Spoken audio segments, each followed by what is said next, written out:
Hello, hello, hello, everybody, and welcome to tonight's amazing live show that we have planned for you guys. As you know, I've been trying to kind of step away from the debate scene. I know I came out a week or two ago and participated in one, but I kind of want to step away. I kind of want to get into the moderating scene and start giving some other people a chance to come onto the platform and speak their mind. So tonight we have two people that, quite frankly, none of y'all have ever heard on this channel or Fight's channel. Speaking of Fight, how are you doing tonight? Doing fantastic. I just keep having bouts of joy over, Nathan Thompson's Facebook group being deleted. Yes. Now hold on. Before we get to that, look, we have four people on here that, we don't all agree on everything, but I think we all agree that the Earth is not flat, correct? Correct. All right, good job, Kirsten. How about you over there? Dan, is the Earth flat? It could be. You never know. Oh no, Dan, no. All right, That's but anyway, another let's all take a moment of silence to hide our glee about Nathan Thompson losing his Facebook group. That's fucking hilarious to me. I just think it's funny. I think it's pretty funny. damn funny. As he brags about it all the time. What are you gonna brag about now, there, Nate? It's how he starts all his debates. So I'm Nathan Thompson. I run the world's largest flat Earth, globe Earth discussion. No, you don't. No, you don't. No, you don't. That's right. All right, so our two guests tonight, I'll let you introduce the guest on your end, Fight, since you brought him on. So joining us to debate on the side of masks not being maybe as effective as we're told. I'll let him explain his situation. Is Dan? Dan contacted me via email a couple of weeks ago, so I arranged for him to come onto Teams and have a discussion. Dan, thank you for joining the show. Thank you, Craig. Thank you for inviting me. Thank you, Team Skeptic. You're absolutely welcome. Yes, I just want to take a minute and just describe your position for everybody. Okay, just a quick description. It's basically, the issue is it's tied in with lockdowns and masks and all these other measures. They're generally not as effective as the media makes them out to be. There are a lot of statistics that show that masks are basically, they're just a little bit of cloth that you put on the mouth. They don't really stop a virus like COVID or pretty much most viruses because of their size. And it's also an issue, a social issue. A lot of it's mandated. You must wear masks. And especially considering they're quite ineffective, that's also an issue with me as well, and a lot of people. That's it. Okay, thank you, Dan. Like I said, I appreciate you taking the time to contact me and for coming on the show, and hopefully we can have a decent conversation. I'll pass it over to Team to let him introduce who is debating on the side of masks being effective. Team, over to you. Yeah, but before we get to Kirsten over here, I would like to say in the chat, there have been people that are asking about Dan's voice, and just to be honest with you guys, some people respect their privacy, and I respect it too. So to get Dan on here, we did agree to respect his privacy by altering his voice a little bit. But I've spoke with him without the voice changer. Dan, you seem like a pretty good dude, man, and I'm glad you're on the channel. I appreciate you stepping out of, what you would probably consider your safety cocoon, to come in here and speak on this topic, with everything that you stand to risk. So thank you very much for taking that time out. Kirsten. Okay, Kirsten is also. Thank you. Yes, sir. Kirsten, you're also a new person to come onto the stage. In fact, I believe in an email you told me this is the first time that you've ever really engaged in an online debate. Is that correct? Yes, that's correct. Awesome. Well, why don't you tell everybody a little bit about yourself? Let's see. I am a medical student at the moment. I have a long history in healthcare as first a CNA, EMT, And now I work every so often in the pharmacy when I don't have a bunch of school going on. So. Awesome, awesome, awesome. Well, I am going to try to take a non-biased approach to moderating this. So what I'm going to do, I'm sorry. That was just your voice coming back a bit there. Oh, so what I'm going to do is I'm going to give, Dan, I'm going to give you the option of either going first with a 10-minute presentation, whether you don't have to really present anything, but just your arguments. I'm going to allow you, give you 10 uninterrupted minutes for your argument, or you can pass that over to Kirsten first. It's up to you. Well, I don't have Dan, would you like- anything specifically prepared, just because this was last moment and Yeah. I Yeah, have sure. stuff No, to do. that's So. absolutely fine. Dan, would you like to go first or second? I think you've muted yourself there.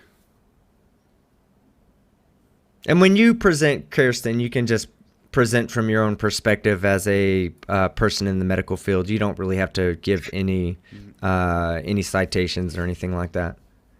Well, I have Dan, are you there? plenty to do on them. Oh, good. All right. Well, what we'll do, since he's muted himself, Kirsten, can I just let you go first? And I'm sure he'll fix his audio while you're presenting. Oh, I think you Sure. sorted that. Yeah. All right. So I'm going to turn it over to you. You have 10 uninterrupted minutes, and starting now. Well, I mean, I think the basic issue here is more of a misunderstanding of why you're being asked to wear the mask. No, it's not going to stop a virus particle itself, but the problem is the respiratory droplets that are carrying the virus at this point in time. Most of the transmission going on is the larger respiratory droplets generated during speech or a sneeze or something like that. So, just for instance, if you're walking around a store not wearing a mask of any sort, you're just breathing, you're going to breathe out your respiratory droplets. And of course, the virus is living in the nose, in the back of the throat. And I mean, I don't really know where to go without that, because I'm not sure where he's standing as far as. So he can go. Okay. And then I can Why don't we let Dan present his argument, and then we can just have a discussion back and forth based on what Dan says. Yeah, that'll work. Okay. Go ahead, Dan. Okay, Well, okay. I have a video I can show. Is it possible for me to show a video, the first few minutes of this? Or Yes, certainly. You can I'll need to Just send it to Fight. you. Yeah, send it to just Fight. send it to me, and I will just send it to me via email, and I'll bring it up for you. Yep. So I'll send this video to you, and it explains a little bit of what the issues are in terms of excess deaths, etc. What's happened with Sweden, which doesn't actually they don't have to wear masks, and general discussion about excess deaths compared to other countries, and also looks into South America as well. Okay, so I'll send that over. Just let me reply. You already have it. Do you have an old? I'll send it again. Probably better. Just one sec. Yeah, just send me it in the You should thread be we've been getting talking it to a in second. today. Yeah, you should be getting it now. Thank you. And as super chats come in, I'll try to pick and choose good points to read them out. So if anybody, maybe it's directed at a person and is relevant, then people can answer it. Illuminous Poo for $5. Okay. I'll spend the rest of my life without a mask. ... And it's gone. But All right. Back over to I'm you. just gonna. Okay. Yeah, back Go to ahead, me? Kirsten. Okay. Go ahead, Kirsten. So I was gonna Go. say, I don't really care if you really don't want to wear a mask or not. It's just, if I ask you to come through the drive-through or wait for us to bring something out to you, then don't pitch a hissy fit. Agreed. Okay. So have you got the email now? Yeah, I can I'm just bringing basically that video explain it up. a bit 2 secs. before you- I can explain it while you're getting it up. Or... Yeah, go ahead. So the Imperial College predicted. Join 888. Sorry, carry on. Yeah, the Imperial College predicted 12 in Sweden 12,000 deaths per day, and a total of approximately 105,000 deaths. Skip to 1 minute approximately. Percent of the population, so around 80%, it's becoming clear, are already de facto curve. And the reason is because the virus, when it comes in new, it rapidly hits around 20% of the population. So around 80%, it's becoming clear, are already de facto immune through cross immunity, T cell, mucosal immunity from prior coronavirus in the large family of coronaviruses. It's got huge similarity, this SARS-CoV-2, to prior coronaviruses. So our immune system has many mechanisms to react. But around 1 in 5 people, or 20%, will be less cross-immune, and they're the ones that it has to go through. But in any case, as it goes through those people, you get the sad passing of the susceptible, and you get the majority of the people who are susceptible to infection become infected, and then the virus has much more difficulty and stumbles over immune people all over the place. So you get the turning of the curve, and this is entirely normal, and then it comes down in the Gompertz fashion. So just to show for influenza, here's a publication in the last 10 years about the Spanish flu, and you see the classic Gompertz curve as well. So this is entirely kind of normal, if you will, for a new virus that comes along. Now, okay, do you need me to play any more, or do you want to talk about that first? Can you skip to 4 minutes and 45 seconds? Hey, 1 second. Before we immediately go there, I'd like to ask you: is that going to be the end of one of your points right there? Because if it would be the end of one of your points, maybe we can discuss that point and then move on in the video here in a few minutes. I'll leave that up to you. If you need the whole video to play, then we'll do that too. Entirely up to you. Look, if we just get to 4 minutes and 45 seconds and just make that point together, it kind of ties in. Okay. The 4 minute and 45 second mark, and then we can discuss it. Okay, I'll play this bit then. Oh, explaining this, 4 why were minutes, the deaths 45. not much different than 18? Well, one reason is that the modelling was catastrophically high. Sorry, can you back that up to 4 minutes and 30 seconds? Sorry. Yeah, certainly. Sorry. Short and sharp. Because of the soft prior season and other factors, it dramatically occurred in 6 weeks, these excess deaths, rather than around 4 or 5 months. So that's one big difference. So, explaining this, why were the deaths not much different than 18? Well, one reason is that the modelling was catastrophically high in its estimations. So here's one report that shows what was modelled by Imperial College and others for Sweden with no lockdown and with hard lockdown. And as you can see, the actual death impact is down here in the blue, and it's around 10 or 15 times lower than the modelling. And remember, Sweden had no lockdown, no masks, and even had hairdressers, bars open, a little bit of distancing, but they allowed crowds up to 50 as well. So clearly the modelling was catastrophically high, and that's one explanation. Another study here pulled out by Coronapogue on Twitter, and you can see here for different amounts of lockdown, from no lockdown down to super hard lockdown, there's huge numbers predicted for Sweden, but the actual was less than 6,000. So again, okay, is that enough for that? That's fine. Yep. Yep. Okay, do you want to summarize what your point is with those?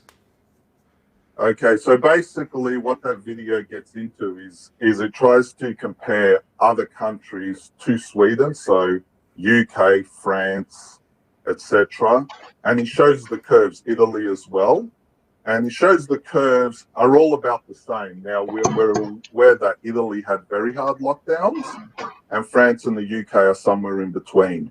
But whether it's no lockdowns and masks, lockdowns, masks, etc., they vary depending. Some say in public transport, some say out of public transport. It all depends on what rules they make up. And that's my other issue. They make up rules according to what they think is the right thing, and then they go with that.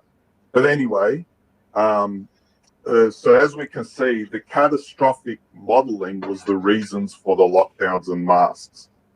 And that is where they looked at Sweden. They go, actually, his name is Ivor Cummins. I suggest if you can put that video into one of your descriptions and let people have a look at the whole video for themselves, I think it's worth a watch, even if you oppose what I'm saying. Yeah, I'll just but post it anyway, in the chat there for people to so that's basically the point. A lot of it, it's trying to say we already have immunity. It is similar to the influenza, but it's a different type of virus. We have evolved to deal with coronaviruses. And the only difference is he's not denying the virus exists, but he's basically saying we do have immunity, but trying to shield from the virus just delays it. And if you watch a whole video, it says it can even make it worse because if you don't build up the immunity, when it does strike again, with or without masks and lockdowns, it will come back and cause the deaths anyway. So that's my point. Okay, so I don't want to steelman your position here, and just to clarify what you're saying, you think that masks actually delay being immune to it overall in the population and can actually make things worse? They can make things worse. They may do nothing. A lot of masks were introduced in Germany in April, in Austria on April the 6th, in Poland April the 16th, in their summer. This is the other argument he makes about seasons. So these masks were introduced in summer and the deaths went down to very low levels by April and May. Same with Sweden, same with the UK, same with all the other European countries because they all have similar temperature, climatic conditions. Okay, thank you very much, Dan. Kirsten, over to you. Any questions or anything that you have based on that? Go ahead. When you are talking about immunity, excuse me, aware of the difference between innate and adaptive immunity? Sorry, look, I'm not a medical expert. I just look at the statistics, and that's what Ivor does as well. He's not a medical expert as much. But immunity there's different types of immunity with viruses, but it does, obviously, in winter, it is a bigger problem than in summer. Well, yes, because we're all on top of each other. It's to do with humidity, heating inside, etc. Yes, yeah. That's true. That's what it is. Hold on. I'm just pulling something up here just a second. It's fine. Take your time, Kirsten. And Kirsten, if there's anything that you would like to share, if you want to email me any links or anything like that, I can present that for you.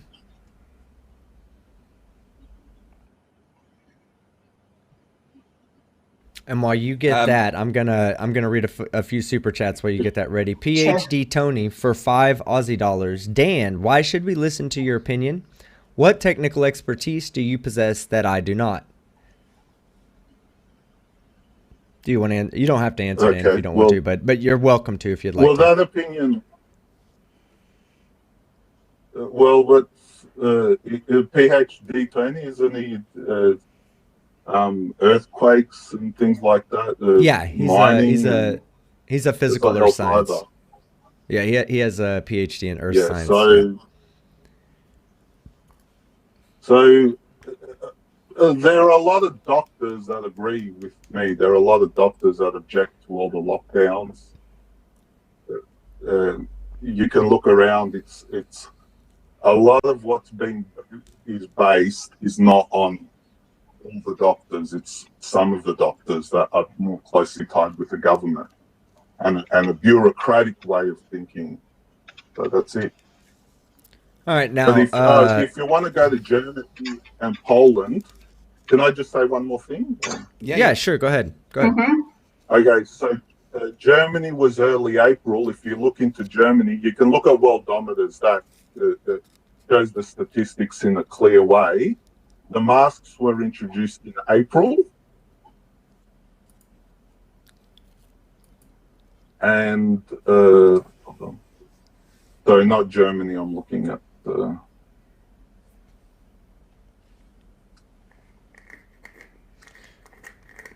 All right. Well, I got a couple of super chats that like you to that somebody would like you to read off a few things in your voice and your. Oh, you got something? You ready to add to it? Go ahead. Oh no, you continue with the super chats. I'm trying to bring up information. It's okay. Yeah. So go ahead. Yeah. Sorry. I'll let you present your information in a second when you and Kirsten get back to it. But Jessica G for $2 wants you to say sound wave superior, constructions inferior. Okay. Just get as close as you can to sound wave superior, constructions inferior. I think they're just messing with the voice. Yeah. And then she also says that she also wants you to say Gotham. Say this right here, Dan. Gotham, take control of your city. Gotham, take control of your city. Oh, look at that. We have an Australian Batman in the house tonight. NANA for $6.60 only because someone told me to. Hell Satan. Hell yeah, thank you, NANA. And then Tommy Gronvold, and I'm gonna bring this super chat up, and then I'll turn it over to Kirsten so she can present. And then if you guys want to talk about this, because this is something I knew as well. Norway has 5.3 million people. Sweden has nearly double at 10.3 million. In Norway, 280 people have died from COVID-19, while in Sweden, over 5,000 people have died. Somewhere we did it different. And he's from Norway. I'll look up Norway just a sec. I know the deaths are lower there and some other Scandinavian countries. Norway. Well, you are talking about countries that have more of a collectivist culture than the United States, for sure. Like, they didn't have to be told to put the dang masks on or stay home if they're sick. And even the government over there says that. So. Okay. Norway. I'm talking about Sweden, sorry. About Sweden? So Sweden has a collectivist culture as well. Right. But I'm coming from I live in the United States. We're seeing we're coming up on 250,000 deaths. What is it like that? And the problem is people are walking around sick, and I see them doing it in the dang pharmacy. You have to ask them to leave. Like, you can't be around these other people who are sick. And I'm talking about being careful about comparing statistics between the two countries. Between which two countries? Sweden and America, or? Well, any countries, for the most part, especially. But I'm sorry, where are you from, Dan? So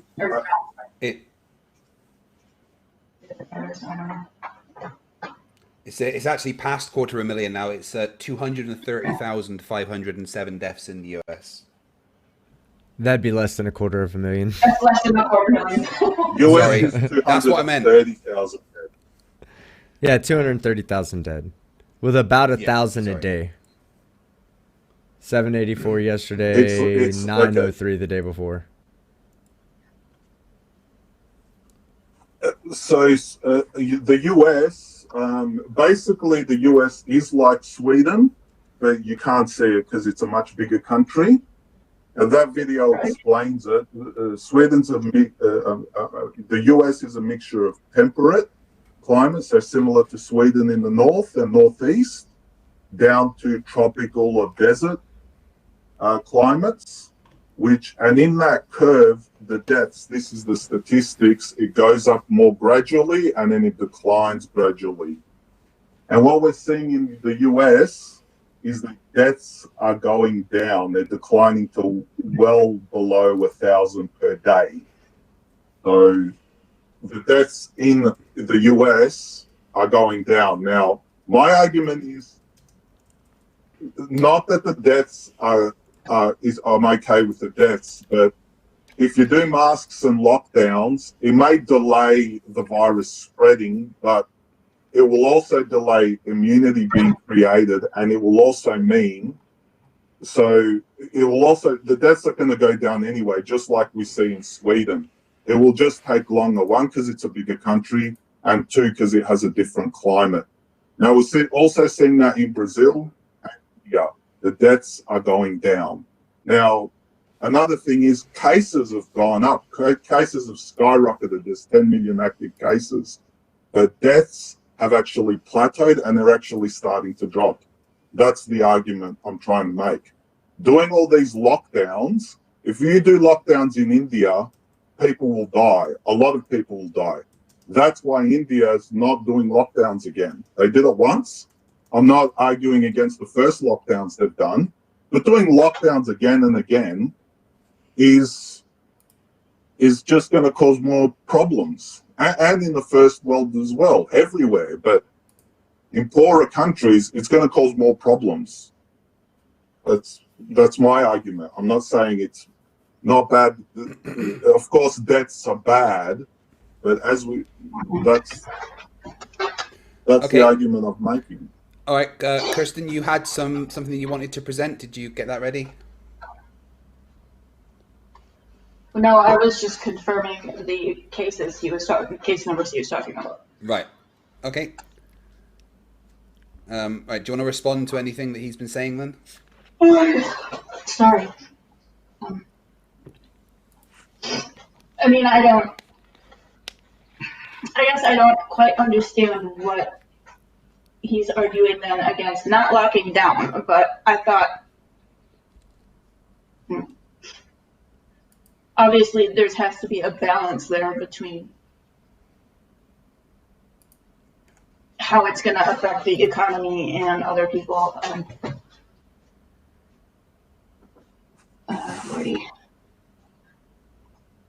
Okay. The point was to slow down the virus. I guess I'm not understanding what he's trying, because we are seeing so that people aren't flooding our hospitals at the same time. I don't have enough breathing medications to go around for the entire day at the moment. I mean, that's part of the point. All right. Now, so okay, so I want to bring sorry, something up. I do want to bring something up because not everybody has the ability to fact check what is being said. So I'm going to be doing that as we speak, and I do want to bring this this statistic up right here. Dan, this is the daily deaths, or I'm sorry, let me go to the daily deaths. I had it a second ago. Hold on. There's lots of sources for deaths and cases. Look, well done, daily deaths. Good presentation. Look, this is the daily deaths. It dropped, it rose back up, and it's already, look, we had 1,000 where we were getting 800, 900, 700. It went. I mean, it's a fluctuating thing, but it's above where it was before. When we got to our lowest point, we were at about 600 to 700 a day, 500, 700, 680, 680, 650, and then we had a rise again, and then it's just going to keep going here. And it's while it is plateauing right now, it's still above where we were at before. We're having a spike, and again, keep in mind, deaths don't occur on the day that they discover a new case. This is the daily new cases right here. We had 81,000 new cases, I believe, yesterday. All right, so we should anticipate a spike in deaths as well in about 5 to 10 days. That's correct, but deaths can be just as noisy. Remember, they're with COVID, not from COVID all the time. Many of the people that 100%. Do pass away, sadly, can be from other diseases, and that may be the main cause while they have COVID.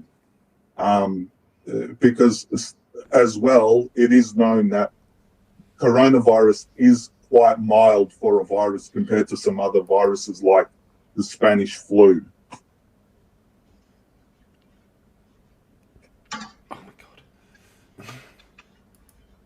So it is dropping, it's plateaued and it's dropping all the time. And you'll see, I can't predict the future.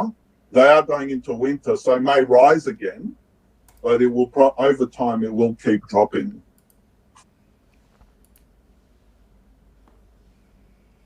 The daily number of deaths, or the I'm still from I guess I'm agreeing with Kirsten. Deaths, I don't understand where your point is though. Like, I can understand what you're trying to say, but what you're saying doesn't slow down or halt the spread of the virus. You're just saying accept the spread and the spread of the virus as something that's uncontrollable, because trying to control it will result in additional harm to society. Is that basically your point of arguing? Well, let's go to another country which has done exactly what you said, enforced masks, enforced lockdowns, quite strict. Go to Argentina. Okay. Now, again, the statistics can be noisy, but just show the graph on that worldometers. Just show the graph for deaths there. Did you send me something else?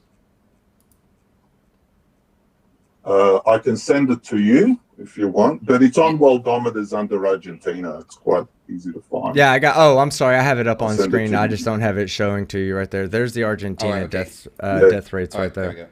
If you can go to Argentina, yeah. Yeah, I'm on Argentina's daily death rate right here. So, yeah, strict masks, strict lockdowns, strict everything. They had to ease up the economy. People started cheating with the masks as well. That's the other thing. You can say you enforce it, but lots of people don't. They may have to in a pharmacy, but generally around the place, they'll stop wearing it, especially if they don't believe in it.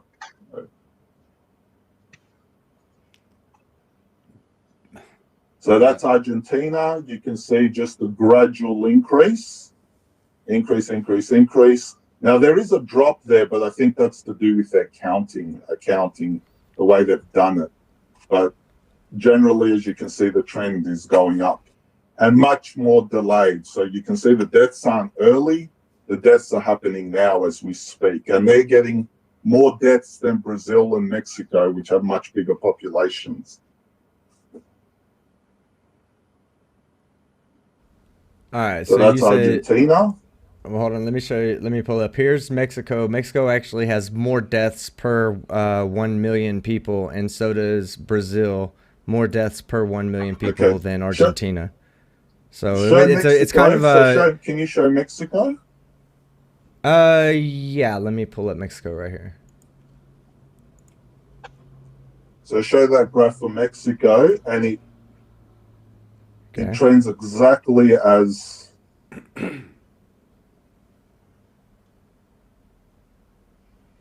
Exactly as what?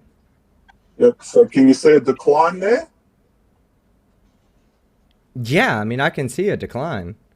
Nobody's denying that there's a decline, but it's not dropping off like it needs to be. Let me show you something. Hold on. Let me show you something. Hold on. Hold on.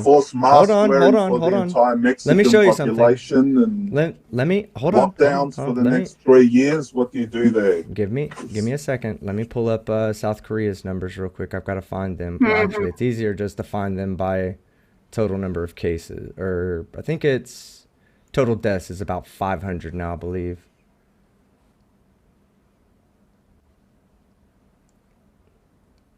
Where's that? North Korea?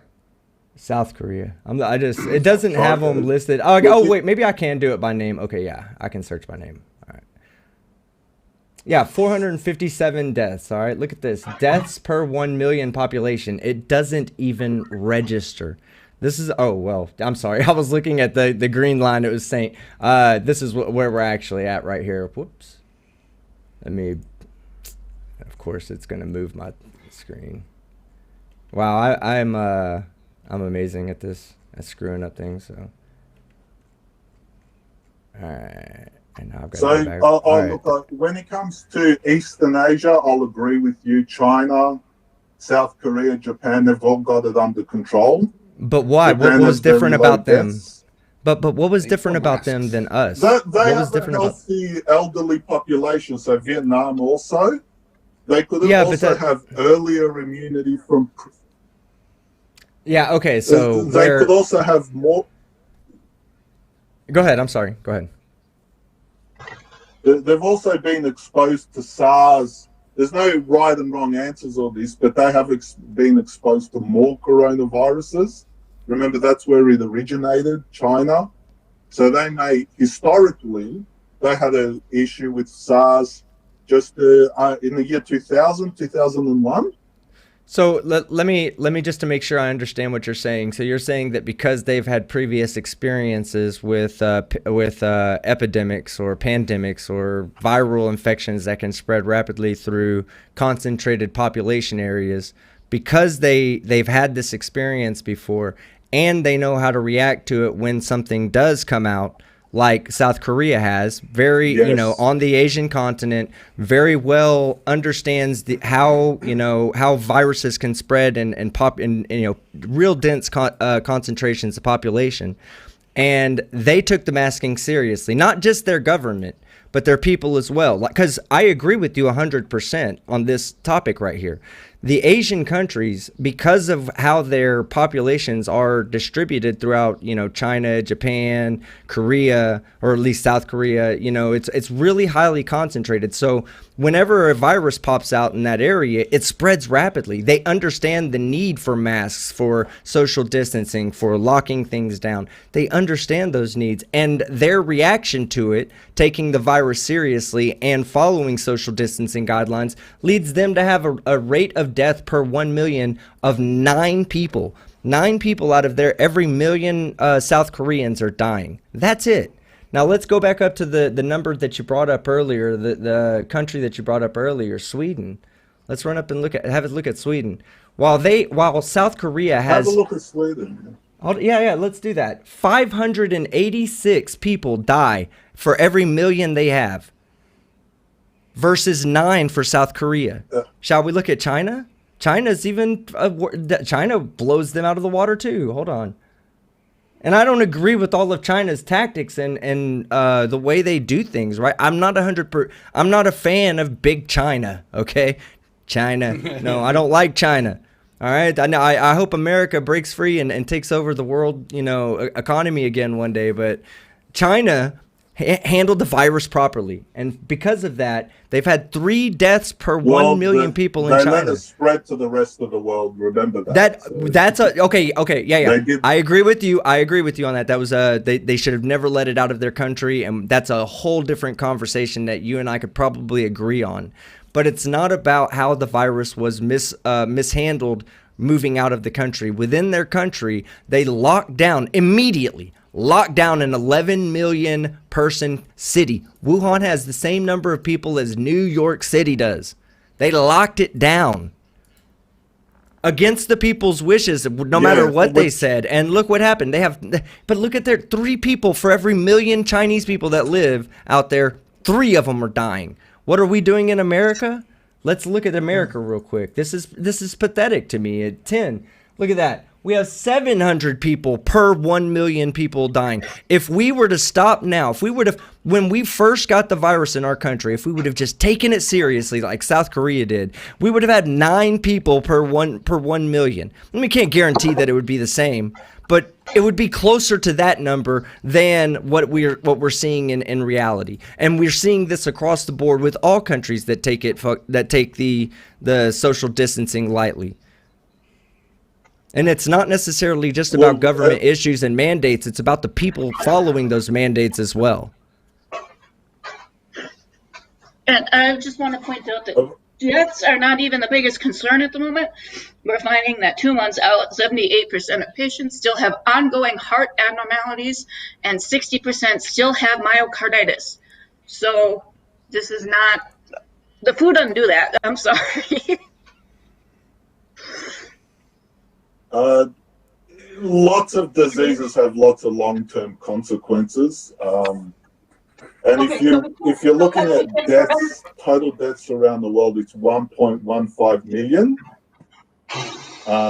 That's a lot of people. That's less than a year has almost passed. That's less than the death rate from car accidents. And a lot of those have long-term consequences. Well, So. yeah, but there's 1.15 million people that wouldn't be dead. I'm sorry, did you say Parkinson's?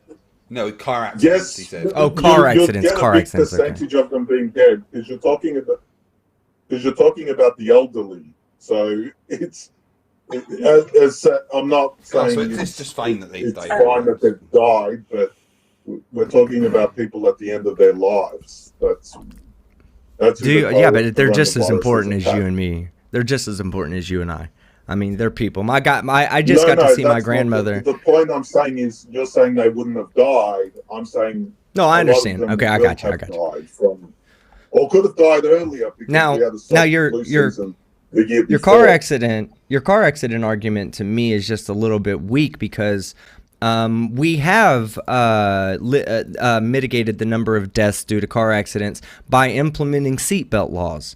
So less people die from something that has become a necessity to society, right? I mean, we can agree that each person, we don't need to have trains filled stuffed with people so that we can eliminate car accidents.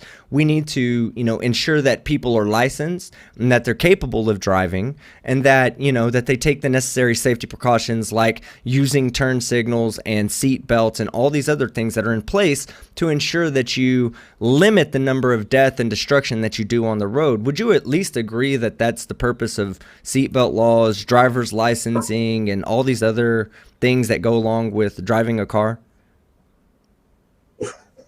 Well, so you got more deaths per year every single year for who knows how long. How effective has that all been? I'm not against those laws. Right. It's not about the deaths that exist. It's about the deaths that are limited. It's about the deaths that are prevented from these things. How many more deaths would occur if we didn't license people? Like if we just said, you know what? It doesn't matter. If you can get behind the car and you can start it up and touch your feet to the gas, then you're fine to drive. Then we'd have more deaths, would we not? We'd have more people hit walking down the side of the road because people not equipped to drive or behind the wheel. We would also have more people that die from their own accidents or from oncoming accidents or from anything that is out of their control that would cause them to flip over or come to a sudden stop so that they don't continue forward through the windshield. How many more deaths would we have if we didn't implement seatbelt laws? How many more deaths would we have if we didn't implement speed limit laws where the people were told, hey, if you break this law, we're going to give you a deterrent. We're going to start fining you, and if you don't pay your fines, you'll eventually be taken to jail. But this is all a deterrent to keep other people from doing it, because if we don't do that, more death and destruction will happen from people who just want to drive whatever speed they want, don't care. Hey, I don't want to sit in traffic. What keeps me from driving on the other side of the road and putting everybody else at risk? I mean, there's lots of arguments to be made when it comes to cars as to why it's important to have regulated automobile driving. Yeah. So the difference is, if you want to go back to Sweden, if you want to show Sweden again, the graph for deaths for Sweden. Go back to what now? I'm sorry. If you can show that He for wants me to again, see the deaths for Sweden. Going from February right till almost today, a few days ago. You bring that up, Give me 1 second. Yeah, I'm getting it right now. Right, I need to quickly take a ride. I'll be back in a sec. I mean, look at this. Like it dropped because that's just the new cases. That's new cases. Let me go to deaths. Not the cases. Okay. Go down a bit. That's it. Show that.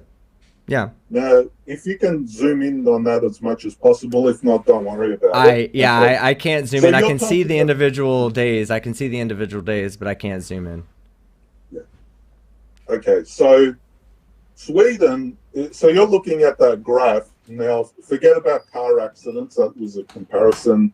They die in different ways, and like you said, all those other factors, seatbelts, speed limits, very effective.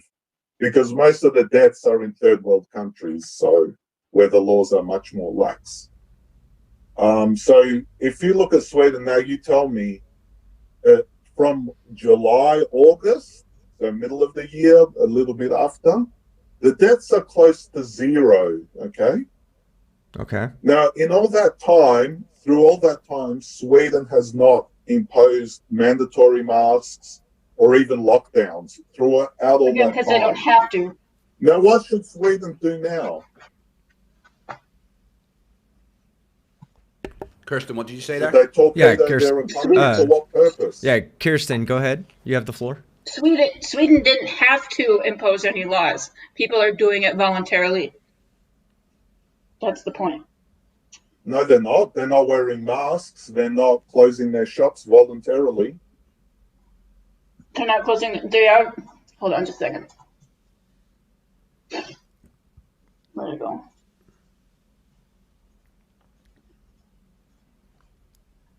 They're not considering it.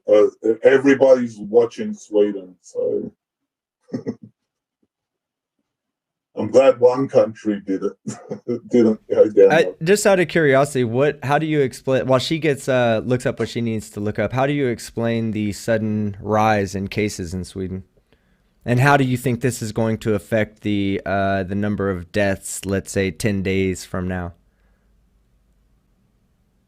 Was there a sudden rise in deaths in Sweden? I haven't heard about it. No. New cases. I'm sorry, sudden rise in new cases. If I said deaths, I didn't mean to. I'm showing on the screen where it's the daily reported cases has had a sudden rise. How do you think this is going to reflect on the death? That's my point.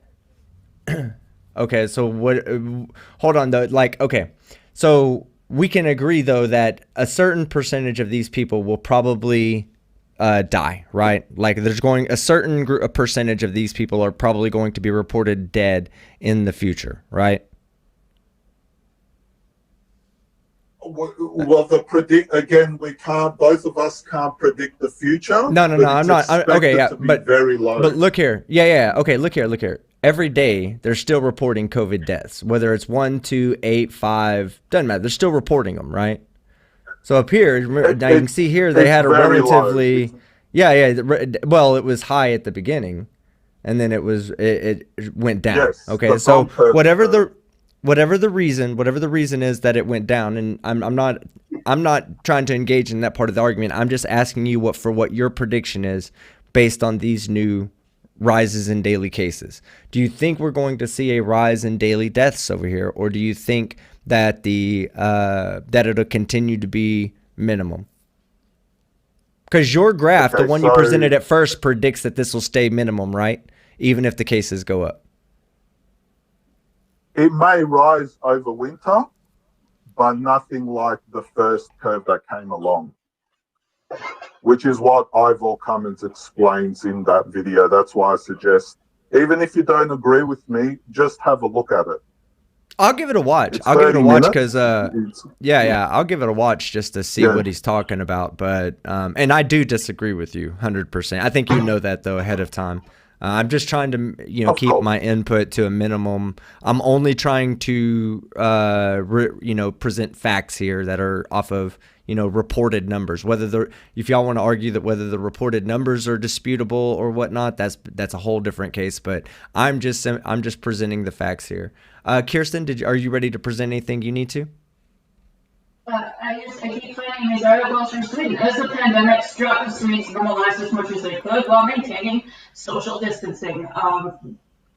They're following the. Hold on, here's the other one.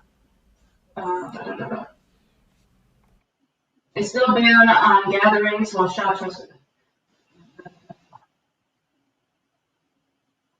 People are following its advice while statistics have adjusted that. Many people are taking social distancing steps, like avoiding public transport. Sorry, did I interrupt?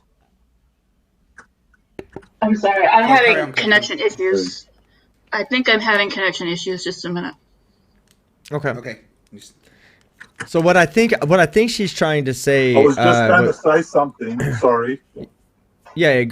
Okay. So let me tell you. I think what she was trying to say, and I'll give her a chance to make sure this is what she was saying, was that Sweden mostly did voluntary social distancing. They didn't have any mandates because people already were doing social distancing voluntarily. I think that's what the point she was making. I'll let her, when she reconnects, I'll let her, verify that or, reposition herself. Kirsten, are you agree with back? that. That's actually what happened. And I still, if someone wants to wear a mask, if someone wants to socially distance or close their business or whatever, that's perfectly fine with me. In fact, that's a good thing. Okay. Now, Sweden shows recently. I hope you take my word for it, but I'll have to go find a photo. Shows crowded buses and trains with people on there without masks. Most people without masks. So, With a date on it? again, Picture doesn't mean there's anything been plenty without of photos dating. where it's been in the last few weeks. So they may have been more stringent in the March, April period, but more recently they've become more lax. Fight. I'll be right back. Roger. Okay, you there? Yeah. Look, if you need evidence, I'll look for a photo and send you one. Okay, so why is it that masks in particular that you think aren't effective in cases like this? Because I'm not saying they're ineffective. Once the virus spreads, in my opinion, it will spread through other means. If people are wearing masks, especially a cloth over the face, they're probably going to touch it. They're going to take it off while eating. Some will refuse to wear it. It's just not, unless you're wearing a full hazmat suit, I don't think it's going to be effective. It may slow down the virus, but in my opinion, the virus will spread anyway. Isn't Because that in the most point of those of the countries masks, that have, though? Isn't that purely the point of the masks, is to help slow the virus? No, I don't think anyone says that the masks are going to stop the virus or cure it. That's not the point. The masks are there to help slow the spread so that health services don't get overwhelmed. well, that's again. If you look at Sweden, there's 30 people in hospital from the virus. That's not an overwhelm. That's not being overwhelmed. Good for Sweden. And again, if you look throughout,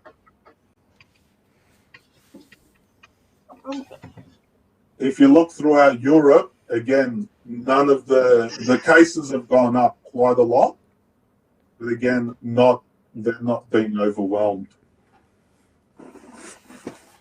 They're definitely rising, though, now, aren't they? They're rising slowly, but that's not. Well, The basic point is they've built up immunity to it. That's my point. Okay, so right. Once it's spread, here's the thing about immunity, though. There is evidence to suggest that the immunity isn't a long-term thing. The antibodies only hang around for a few months. There's been people that, in fact, there's been a death from somebody that became reinfected.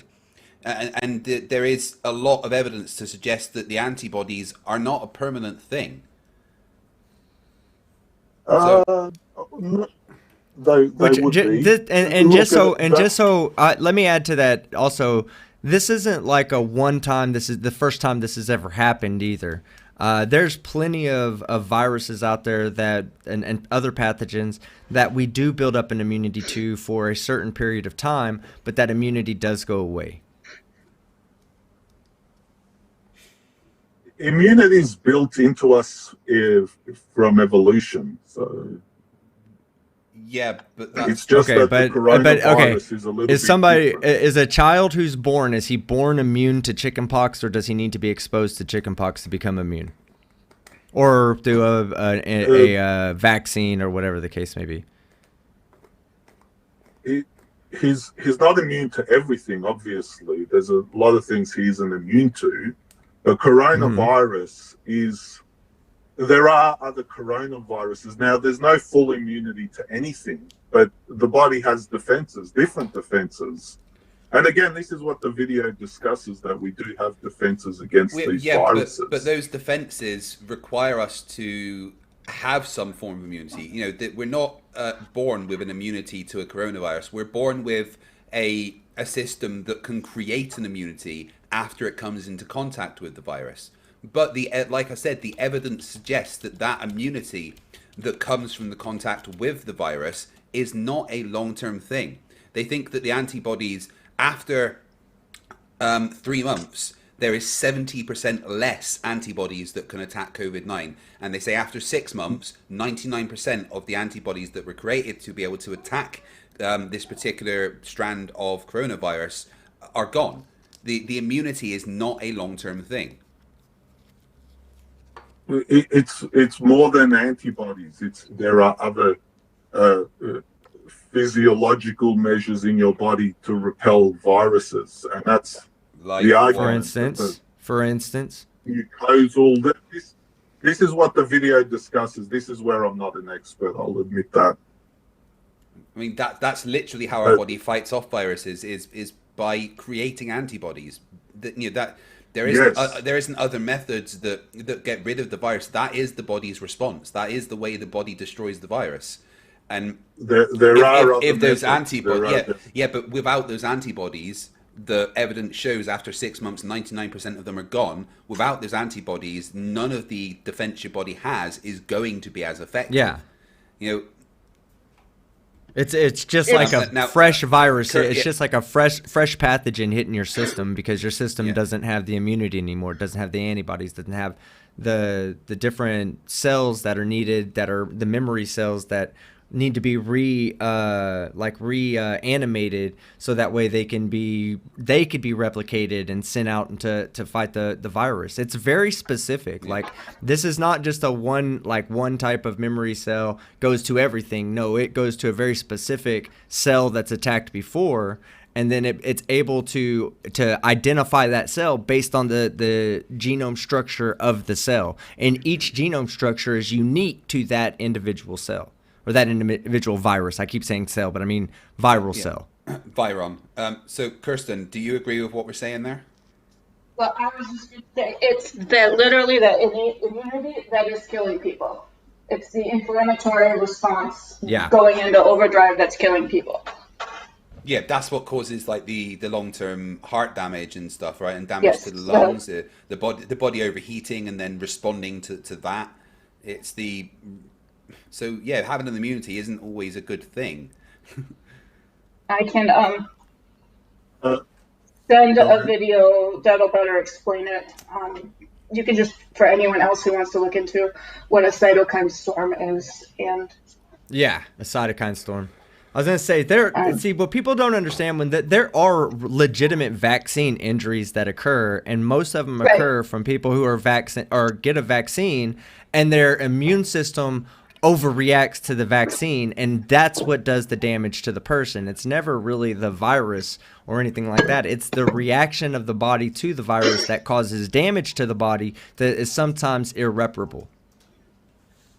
And then the other thing with the whole COVID is the downregulating of your ACE2 receptors is going to throw, because it's entering the cells through the ACE2 receptors.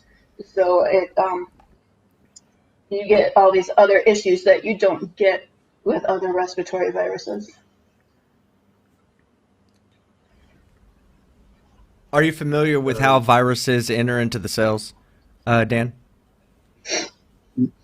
Destructively. Look, I know cells are very tiny. I just look at the broader picture of the deaths and the cases and the difference between the countries. That's why when I saw this video, it made a lot of sense to me. Statistics, Dan, statistics, the thing is, statistics, one thing about statistics is when you're a professional, you can kind of present statistics in a way that supports your narrative. The same sets of statistics can be used to support one narrative that can be used to go against that same narrative, depending on the person presenting it and how they choose to view the statistic, you know? Okay. You're talking about immunity now. Like immunity can fail you, immunity may not work and hurt you further. But when we talk about statistics, we look at deaths per million from all causes. Now, if you want to compare, I should be able to send this graph to you. Just a sec. Okay, so I actually presented this information the other day about the CDC and its report of from February 2nd or from February 20th, maybe 2020, or maybe February 1st, 2020 to October 20th, 2020, maybe is what the dates were. But it was the model of predicted deaths, or of reported deaths of COVID-19, from COVID-19, including COVID-19 by itself and comorbid deaths with influenza and pneumonia. And the expected deaths were, I believe, 40,000 above the the actual deaths were about 40,000 above the number of deaths reported for COVID minus the expected deaths. Okay, so basically they say, should COVID not be there, this is what our expected deaths would be based on historical data, right? So that's how they come up with this graph. They don't predict something in the future. Oh, a meteorite's going to hit and going to kill 100 million people. They just go off of previous data and they build their model accordingly. Okay, and it's pretty accurate. The CDC is pretty accurate with these models. So then they go and they compare these models to all the deaths reported, including car accidents, heart attacks, liver failure, kidney failure, all the different deaths that have been reported across the United States. And then they say, this is the number of deaths and this is the expected deaths. The number of deaths was about 200 and I believe 50,000 above. And this was at the time when I presented this. It was about 250,000 deaths above the expected deaths. But there was only 210,000 reported COVID deaths. So this meant that there's 40,000 unaccounted deaths above what we should be expecting that have not been reported as either COVID or COVID with some sort of comorbidity. So it already includes people that just die from influenza. It already includes people that just die from pneumonia. It already includes all these different aspects of life. And then it says, with all these aspects included, we are still 250,000 deaths above where we should be. And only 210,000 have been reported as COVID. So there should be more. So, I mean, statistics, like I said, the reason why I'm telling you this is to show you that, that statistics are not always complete. Sometimes when somebody wants to push a narrative, they use different statistics to push a narrative. Well, that's exactly my point. A lot of deaths that are with COVID are actually not from COVID. They're with COVID. So it's in the government's interest to make the deaths as high as possible. Why? Now I've sent two emails to Craig. Have you got them? Yeah, 1 second. I need to check. I'm trying to stay out of this really, but I need to challenge that as to why it's in the government's interest to show more COVID deaths. That seems like a ridiculous statement to me. It's to justify the lockdowns and the mandates because they are very unpopular. So the more deaths that are shown, it would be look, I don't have exact proof of it, and I'm not calling it a conspiracy, but it would be the exact same reason why they try and reduce crime rates. Or if it's a conspiracy, lower than it actually is, etc. But Dan, if it's a conspiracy, that's a pretty horrible conspiracy, because if you think about it, the mandates aren't federal mandates. Hold on. The mandates aren't federal mandates. The commander-in-chief in the United States has actively denied the veracity of the virus. I mean, if there's any place where you would say that there's a government trying to hide something, you would say it was in America and they were trying to hide the virus. I mean, they were trying to hide the existence of the virus because they keep only recently, after the president couldn't deny that he caught the virus, did you start seeing the people behind him all wearing masks now? When he does his speeches, everybody has masks. Before he got sick, nobody had masks. It's not a political thing that they're trying to use to suppress us or hold us anywhere. This was something that red states actively went against but couldn't deny the numbers and had to issue mask mandates. I know, I live in one. Okay, so let's assume you're correct. So there is no conspiracy, all the deaths are correct. Now, if we go back to Sweden, I sent can you show the email at all? Or I've put up the pictures you've sent me. You're showing it right there. Okay, so again, this supports the argument that the year before 2019 was a soft influenza season. So deaths were below 528, below the average. Now, as you can see, the deaths in 2020 were above for the first 33 weeks, were above normal, but not that much difference from the last 5 years, except last year, 2019. Now, that's the argument I'm making here, that the deaths per 100,000 K is not that much difference. Now, have you got the second email? Can you show that one? Yep, yeah, that's the one. Yep. So that one shows, it's cut off. Oh, that's not helping my argument. But let's, if you can see the Spanish flu one. Yeah, we can see it all on our side, I think. Yeah, Spanish flu 1918. Yeah, it's in the middle. COVID's cut off, so my point's kind of broken there. But COVID's cut off. Can you see it on the original? Hold on 1 second, Dan. That's what I was saying. That's what you said. Okay. Dan, if you have a better version of that picture that does extend out, that would be helpful. It's cut off.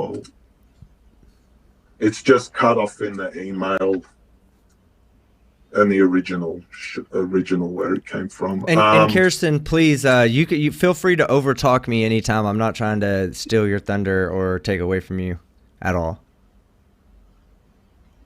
Okay, fine. So, are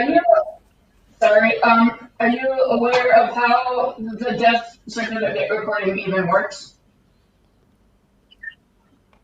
sorry? I'm sorry, my connection sucks. Are you aware of the fact that there are not just one single line on the death certificate? There's 4. Yeah, On the death certificate? Right.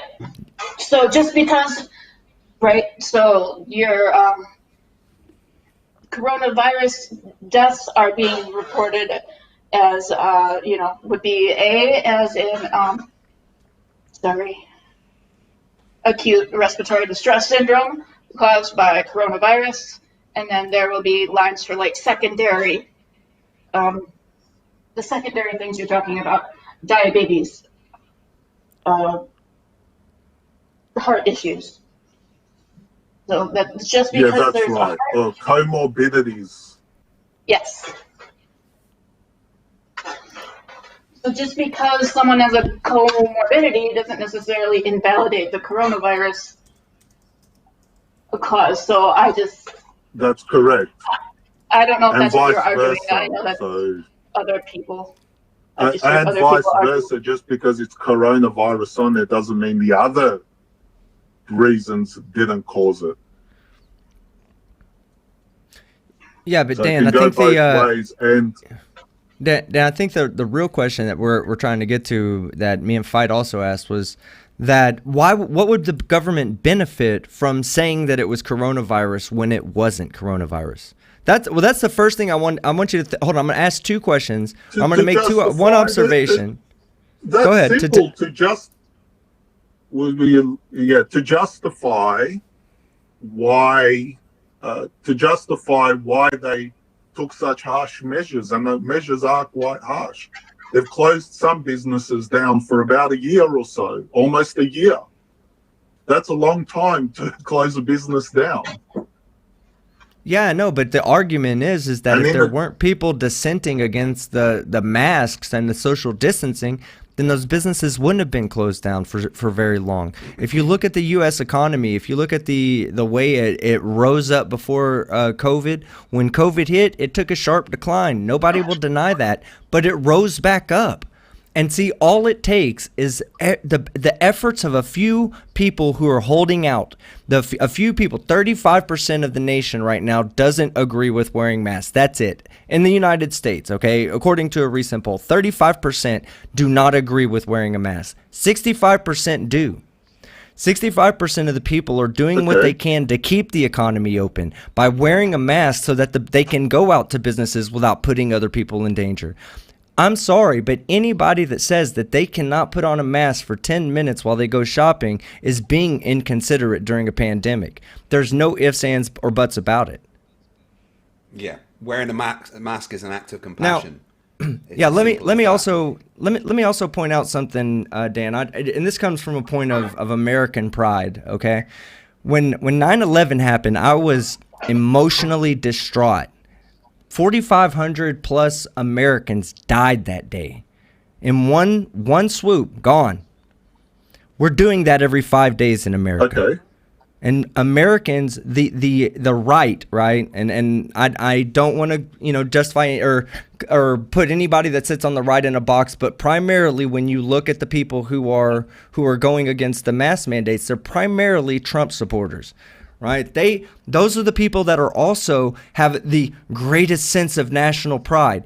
Every one of them will tell you how hateful they were the day 9/11 happened, but don't give a shit when they're the ones that are causing the deaths. Don't care whatsoever. And nobody can say that it's not people passing it from one to the next. It's not these people who don't care about the mask, who just want to go out and yell at everybody saying, I shouldn't have to wear a mask because you're taking away from my liberties. Thank you to those people right there. We now have over 230,000 Americans dead from that. People need to grow up and wear a mask for the 10 minutes while they're in public. It's not violating anybody's rights. There's no constitution there's no bill in the Constitution that says you have a right to walk around without a mask. There's nothing that says that. And there is the 10th Amendment, which gives the states the rights to enforce laws and mandates, especially during pandemics, that they can enforce laws and mandates that supersede anybody that thinks that they have a right to not wear one. And that's in the 10th Amendment. Okay, so that's in the Constitution. In South America Go ahead. I'm sorry. Go ahead. Okay, so it's a bit hard to look at America because different states have different rules, correct? And even different counties. It's complicated, isn't it? So. Well, yeah, but it's not necessarily the government. In the United States, we have mask mandates. It's the population that's the one that's ruining it for everybody. It's the American citizen that's walking around and saying, well, my rights, oh my God, my rights are being violated by having to wear this piece of cloth on my face. No, it's not. I'm sorry, but your rights are not being violated. Just like you're not being violated when you are stopped at the gate for a check by TSA at the airport.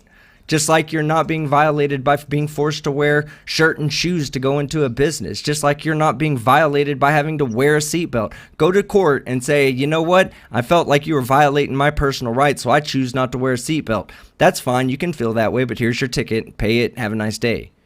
There's reasons that they have these restrictions and these laws in place, and it's to protect the general public. And people need to care about the general public.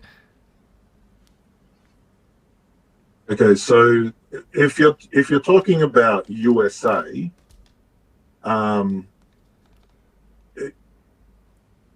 so your argument is that most people ignore the rules, or 35% do, which is a lot of people. Not necessarily ignore, don't agree with. Yeah, so don't I would agree say. With, well, Dan, just from my own personal observation, I think more than 35% don't follow the rules.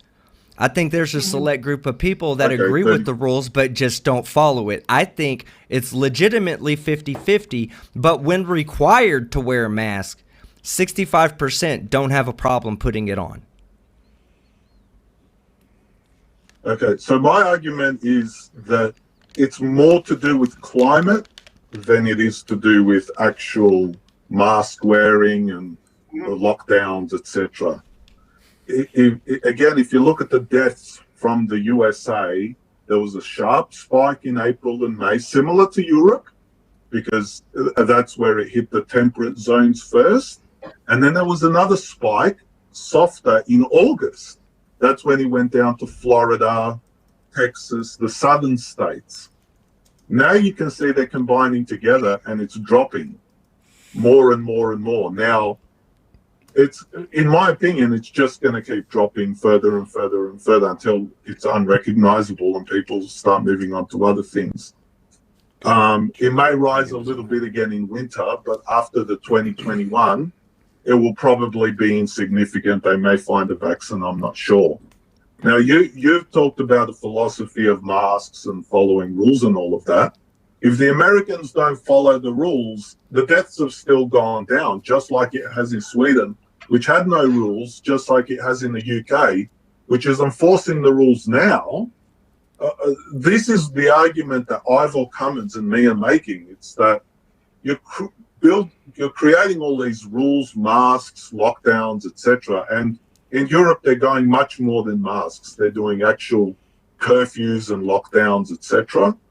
And that is after the horse has bolted. It will probably just go up for winter regardless of what you do. The curfew won't do anything, or the lockdowns won't do anything, and even the masks, just like it shows in Sweden, will not do anything. It shows it clearly in the statistics. So why start? Well, okay, so if that's when, no, but hold on. If that's the case, then why have we not seen an increase in South Korea?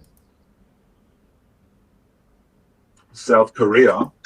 Yeah, if it's all again, I've talked about. Oh no, yeah. I showed that in South Korea and in China there was 9 deaths per 1 million in South Korea and 3 deaths per 1 million in China. Why are neither one of these countries experiencing the same growth, the same viral growth as countries that experience similar temperature climates? You know, similar climates. Like, why are we seeing that Brazil is having the same type of death rate per 1 million as America and as the UK, when they're all three completely different climates? Completely different climates. One's a jungle, one's a moderate desert, not a lot of, like jungle, tropical area. It's moderately dry in the United States.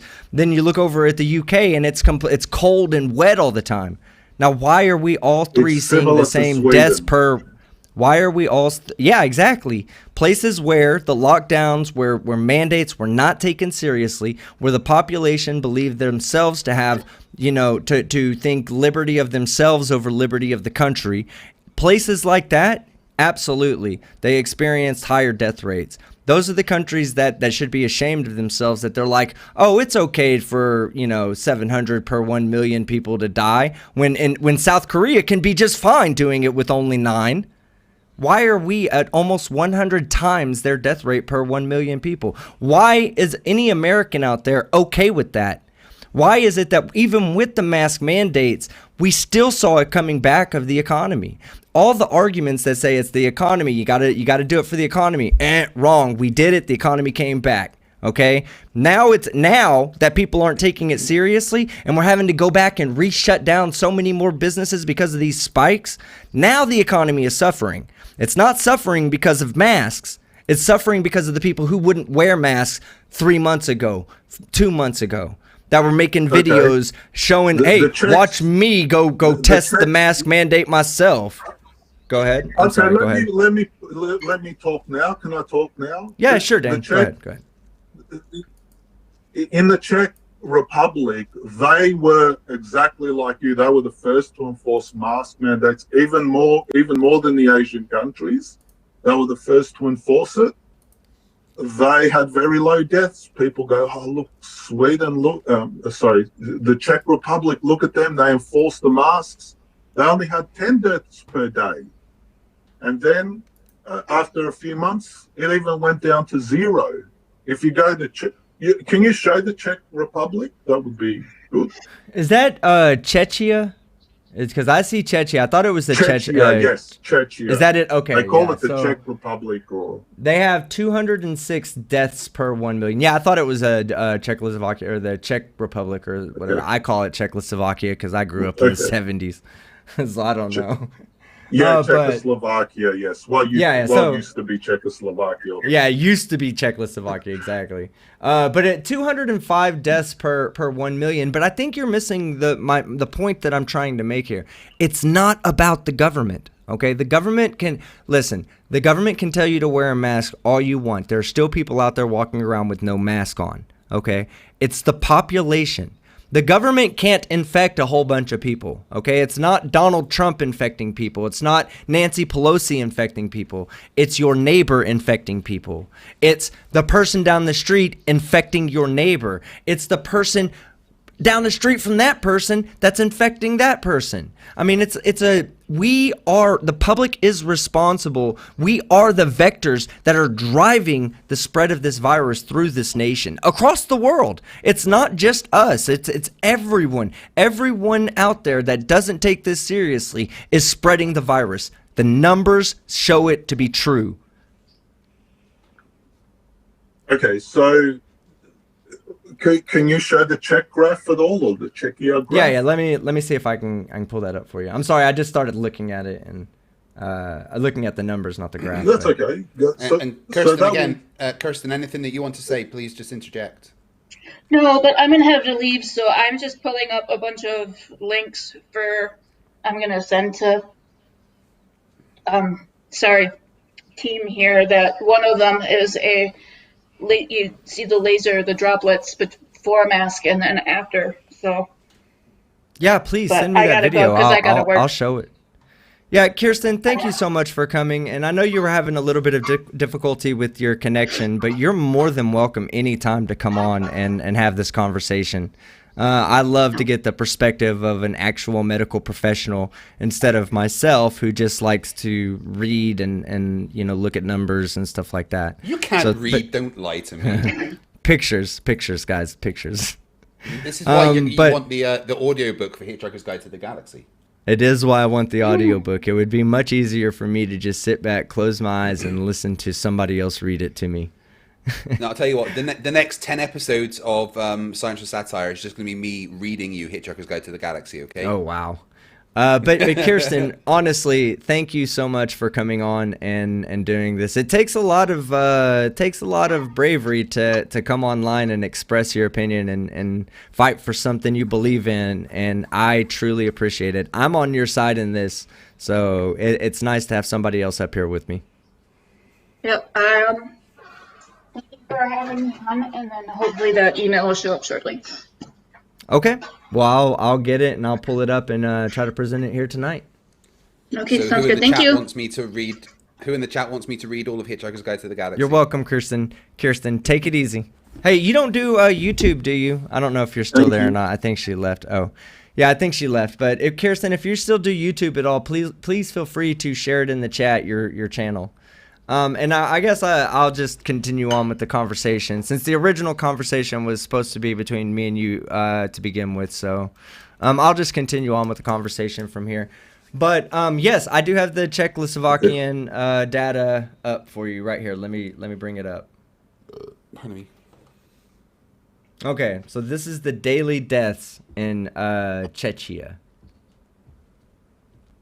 Okay, so as you can see, their Gompertz curve doesn't exist because they wore masks, they did their lockdowns, all that stuff that your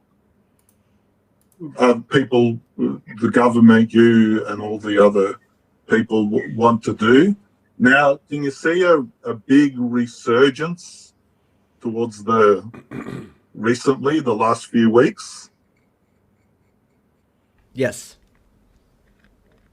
Okay, so that's them easing restrictions. I don't know what the rules are on masks exactly, but I'm sure they eased them off a bit. Now, you're talking about masks. Is our society going to be a hospital for the next 5 or the rest of our lives? We have to wear masks. Is that well? Let me ask you something, Dan. Let me ask you something, Dan. How long would you like it to go on for? I mean, I want it over. Doesn't everybody? Yeah. Hold on. Dan. But hold on. Let's be realistic here. Let's talk about what you and I both want right now. What do you want? as far as it goes when it comes to masks. What do you want? What do you want to happen tomorrow? Whether it's feasible or not, what would you like? Your personal opinion. What do you want to happen tomorrow? Okay. Basically,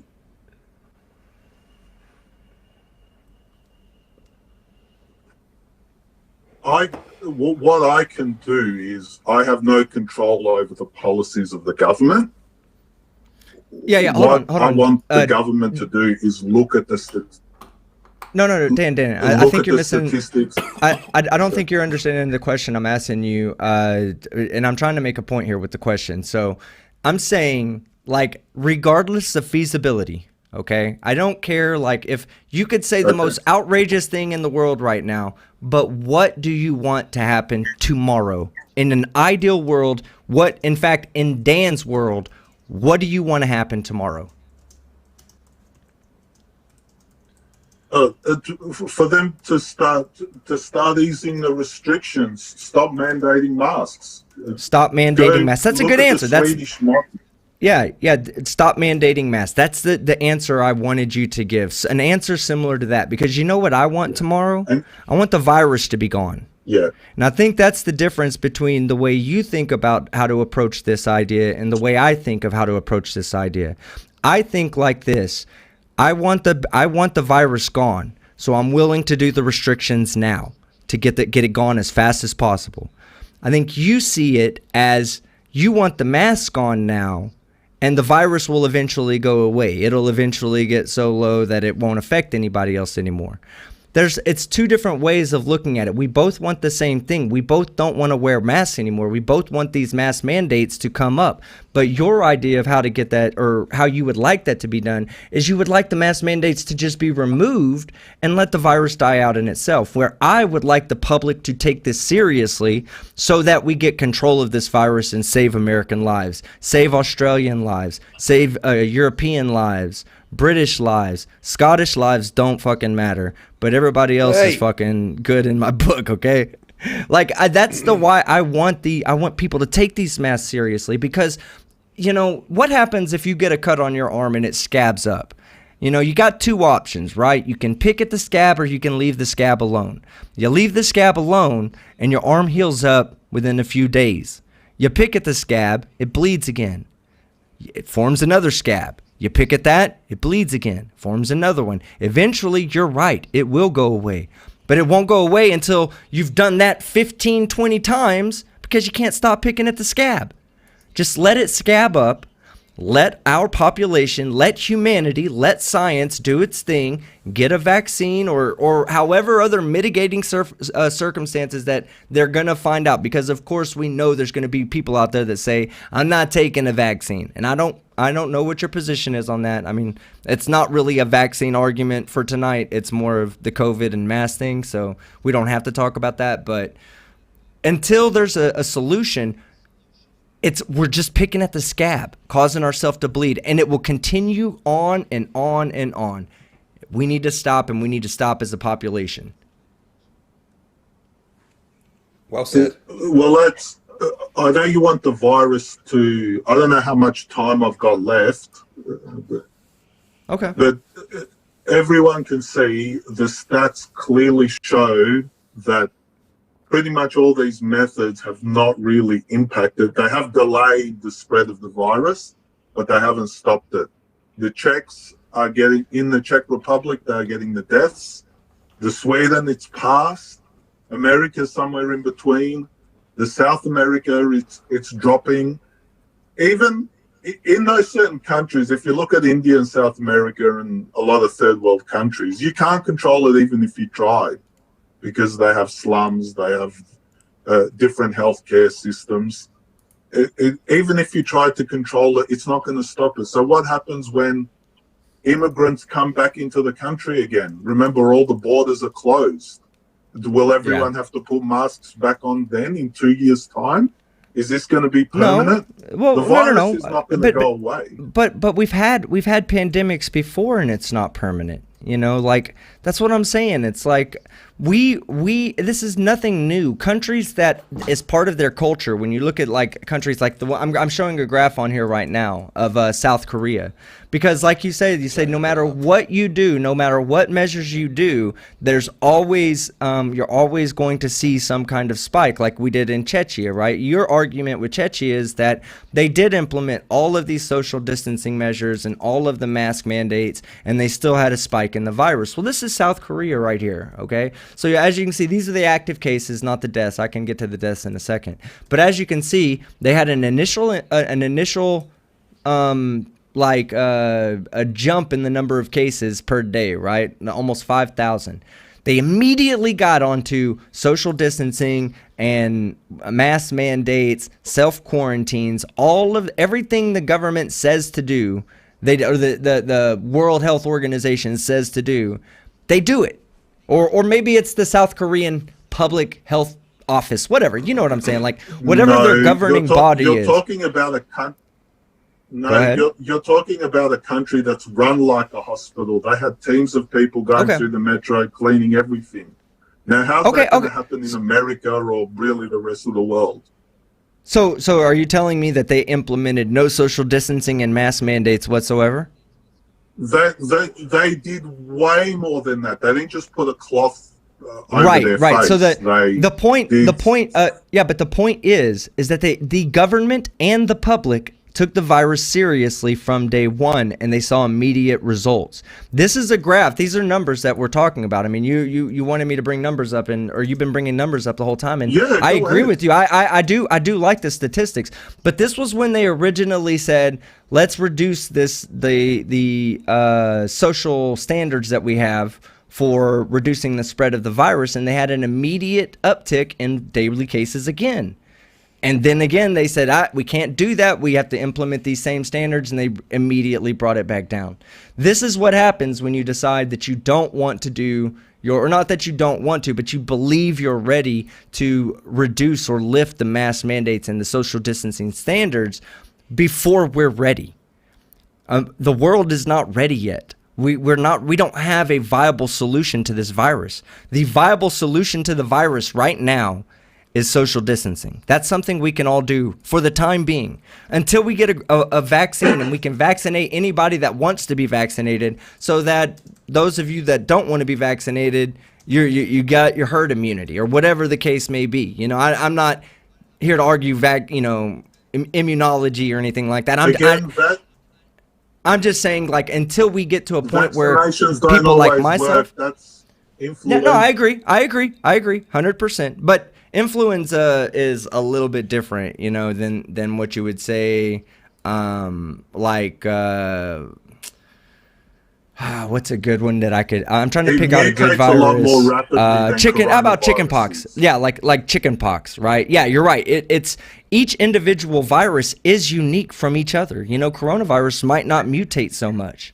But what I'm saying is that when I can vaccinate myself and my son can vaccinate himself, then that's when the virus becomes less deadly for the population. Right now, we don't have a vaccine. So everyone out there is a potential candidate to get sick, unless they've already been sick, and then there's some evidence to suggest that you can't build up a lifelong immunity to this. So even if that's not the case, like, I'm not even prepared to start talking about that. I'm just saying, for the average person, for me, for my grandmother, for my mom, for my son, for my brother, okay, we don't have a vaccine right now. So there is no way to protect myself from the next person who might be carrying the virus if that person's not wearing a mask and mitigating his spread on his own. That's why it's important for all of us to do this. And I guarantee you, I know it sucks, man. I know it does. But that's the quickest way to get ourselves back to anything that resembles normal, is that way. If we all take it seriously, just get it over with, and let's get back to the way things were. I mean, for fuck's sake, the Scottish government have just banned trick-or-treating. I don't want that shit to happen. You have any idea how disappointed my kids are? I want that shit over with, man. And the only way it's going to get over with is if you'll just fucking do as we're told. Wear masks when we go out to a store and, just like the Czechs wash did. our hands. just like the Czechs did, just like Peru did, just like Argentina. Just like South Korea. And Just what like about China. the Swedish? Yeah, but the places like South Korea, who have a cultural bias towards wearing masks when they're sick anyway, actually followed the rules and didn't have the problem. When you look at Britain, when you look at America, when you look at Argentina, there's fucking idiots ignoring the rules, having parties and spreading it anyway. If you actually follow the rules that are set out by the government, then it won't be an issue. But people don't care. People are selfish. Not wearing a mask when you go out is selfish. There is no other way to think about it. It means you only care about yourself. Yeah, so let me do a little bit of math for you real quick. Hold on, let me do just a little bit of math for you real quick. All right, so in Sweden, we see that they have 586 deaths per million people. Okay? I'm just verifying to get all the numbers. Yes. They have 10 million people in Sweden, 586 deaths per million. And then we look at South Korea, and South Korea has, I believe, 9 deaths per million? Let me go back to their... Yeah, 9 deaths per million, and they've got a country of 51 million, okay? So now let's take the numbers from Sweden, which let me go back there. All right, that's 586, and that's about 10 million. So 586 times 5.5 to get the about what it would be, and how many deaths South Korea would have if they would have not, if they had followed the same government and population guidelines that Sweden followed. So hold on, let me find my calculator real quick.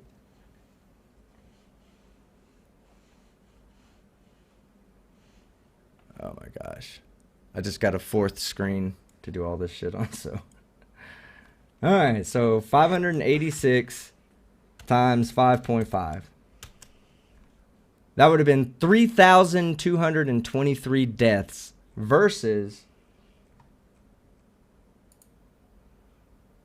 the 457 they have. Sweden. That's a significant number. A significant number. I'm sorry? You're comparing 2 different countries on opposite sides of the world. I'm comparing. No. Okay, so Sweden. Okay, you want to compare Sweden to Norway? Let's see. To Czech. No. Don't go Norway. Norway actually why not? Didn't have a soft influenza. Why can't we compare it to Norway? Norway is Norway's a Nordic country, I believe, right? In Norway, both of them would be considered Nordic countries, relatively close to one another. The population they're close to each other, but much smaller population and density. So wait, hold on. So you say it had a harsher. Hold on, I don't think you're getting that right. Let me go check Czechia real quick. Okay, so yeah, Czechia is at about the same population, about 200,000 more people. And then, but Norway is 5.4 million. I mean, it's not like we're not talking about a country that's like 1/10 the size. It's like 55% the size. But an entirely different density. And they had a much, while Sweden had a softer influenza season, Norway didn't have a softer season. And all the other Nordic countries didn't for some reason. So that may be the reason for the difference in the deaths.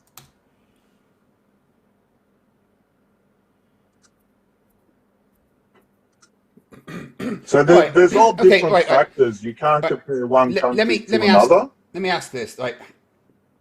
You saying that masks is ineffective is kind of what you're doing here, right? And let's look at influenza for a second, right? Rather than COVID, right? Now, this year has seen the lowest amount of influenza deaths since recorded history, as far as I can tell, with an average of 1,151 deaths less, per area. And doesn't it make sense that there is less influenza deaths because of the measures put in place to help slow the spread of SARS-CoV-2? Doesn't that show that the masks and stuff are actually working? masks, lockdowns, shutdowns, cutting everybody out. Yeah, doesn't it show that Cutting that's still somebody. working? Well, it's working, but you've torpedoed the entire economy, the whole world. Yeah, the economy is going to which will recover. result in more deaths. You know who won't recover no, is all the people that fucking die from SARS-CoV-2. That- The economy excuse will me, recover. The economy keeps people alive. Yeah, and the economy India, will take it recover. to You know what lockdown, keeps all people millions alive would more die. than the economy is health systems Medicines, not being overwhelmed.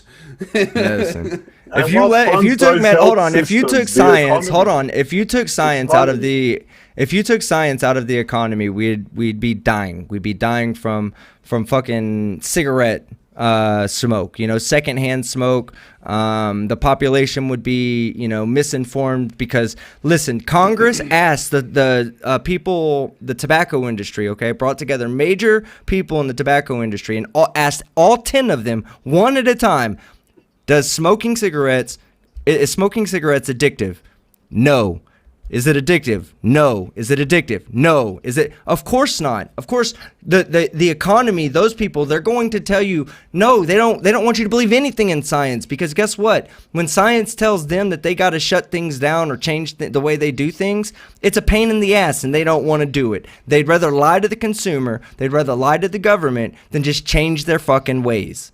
All right, so this is why we have to rely on science. We have to stay away from politicizing mass. Mass shouldn't be political. This is science. Science is not subjective. Science is objective. And how's that economy going to work out when everyone's fucking dead? You need people And to have an economy. the other thing, well, hold on. The other thing I want to point out, because And I brought that's up. where that's where you. Dan, let me bring up one more fact, and I'll turn it over to you, and you can answer both me and Fight. Finland, okay, another country that's right there, and Norway is attached to Sweden. I just had to double check that because I thought it was. Finland is also borders Sweden as well. Finland only has 64 deaths per million people. I mean, it's you got to understand that. Countries that took it seriously around Norway or around Sweden are doing better than Sweden. Sweden got it wrong. I'm sorry, but Sweden got it wrong. But Sweden got it wrong. But let's you're comparing the specific corona deaths to a neighboring country which has a different population and different. It's just different. What I'm looking at is when I sent that photo of the example of the deaths per million, total deaths or deaths per 100,000 K, there were 588,000 deaths per 100,000 people from all causes. In 2015, there were 593 per 100,000 K. What I'm trying to tell you is if they weren't going to die from corona, they were going to die from something else. Yeah, Everyone hey, dies. bring that graph back up. I want to point something out on that graph because I wrote this down to bring it back up later, and I want to bring it up now. Okay, yeah, that graph, and there was a second one that you brought up as well. Can you show that one as well? Okay, so what you can see, cut off a bit, the one that was before that. Yeah, either one. One. They both show the same thing the point that I want to make. So this is a timeline, correct? I mean, this is moving forward in time. That's right. Yeah, you see how pandemics affected humanity more as you go backwards in the past. This isn't necessarily because diseases are getting less and less. It's also a huge factor of it is that our medical technology and our understanding of anatomy and molecular biology has greatly increased. Okay, so this graph, while I can understand why this graph is important to show, it's also kind of misleading because it doesn't really take a comparison against, it doesn't show the comparison against the increase in medical technology and understanding. So if you would see that as the increase in technology and understanding gets better and better and better, we should lose more and more people to things like cancer, transmissible diseases, hereditary diseases, things of these natures, genetic disorders, we would naturally That's see right. that the number of deaths would go down as the technology got better. But that doesn't mean that the veracity or the intensity of COVID-19 is less than the Spanish flu. That doesn't mean anything. Because we're talking about the difference between 1918 it shows and exactly 2020. that. It shows that the intensity is significantly less than the Spanish flu and a lot of other pandemics in between. No, okay, but a lot of people who died during the Spanish flu died from poor medical treatment, but poor medical, less of a medical understanding than what we have here today. Obviously, look, everybody seems to be having less moving forward. That would be something you should expect to see. Is this not correct? I mean, you agree with that, right? I agree with it, but that's actually my point. Now, if we look at worldwide deaths, just over 1 million. Now, I'm arguing that it's decreasing. Now, 1 million deaths That's not how on it its works. own, you're talking scale, seems like a lot. But if Yeah, you look at the that is a profile lot. of who's dying and what percentage of the population that is, we're almost at 8 billion people. So if you Uh-huh. put that into a percentage, that's very wow. low percentage. I can There's a lot of calculate people, that, but- therefore an extra 1.2 million dying doesn't mean anything. Dude, that's fucking horrific. How can you think Yeah. like that? No, no. See, Honestly, that's do the you not care argument, about the which fact that 1.2 million people had died? Just because they were I could going to say, die yeah, anyway. What the fuck? I could say, you know, wait, calm down. Okay, 40 million people have died from all causes of death this year. They're not random deaths. They're deaths from aging. They can be from poor health, but generally most people die of old age. Okay, that 1 million deaths, which we're not sure that is all from COVID, is generally from older people that are going to die soon anyway. Okay, I'm not saying that's a bad death. It's not bad that they haven't died. I'm just saying the profile of the deaths is not what we think it is. They're not random deaths Citation that fucking strike needed. people down. I'm sorry, but that's a ridiculous way to think. Oh, 1.2 million people died. Yeah, well, more people have No. died from this other thing. Well, who cares who's died from what other thing? We're not talking about the other thing. We're talking about the fact that SARS-CoV-2 has taken 1.2 million lives. That's a horrifically large number of people to die. Especially since we have And the that's medical my point, technology is that on we a do have. worldwide scale. On a worldwide scale, it's still a fucking lot of people. Yeah. Well, what is that as a percentage of the population? That's irrelevant. It's still 1.2 million people that wouldn't have died. That wouldn't have died. That's arguable, but anyway. All There right, were 48 million deaths this year in total. Yeah, Okay. and there's still 1.2 million that wouldn't have died that did. I mean, it's basic math. 1.2 million is more than zero, you know? So also, hey, Dan, 1 second. First off, I don't want this conversation to devolve because it's actually a good conversation, and I think we're making some good points here. I'm hoping to show you, Dan, that your ways are a little bit off. I don't judge you on that. I'm just hoping to show you that. That's my whole purpose here. I do have another person coming on.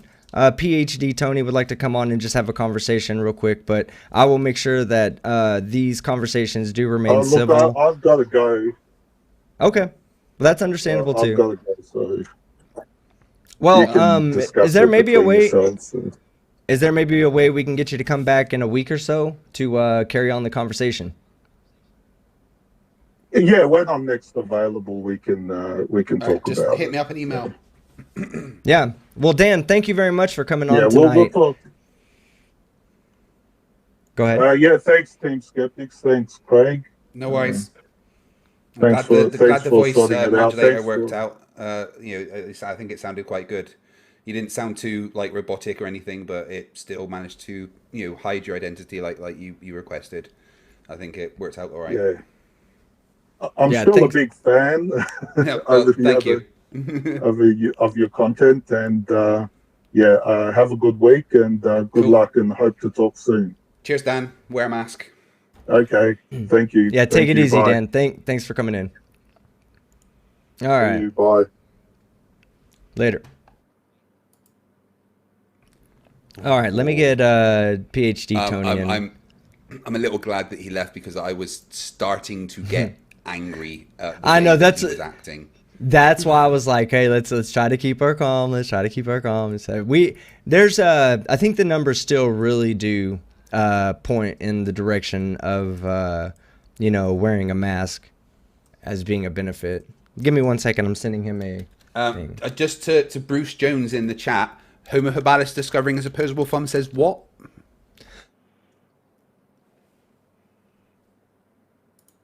Huh?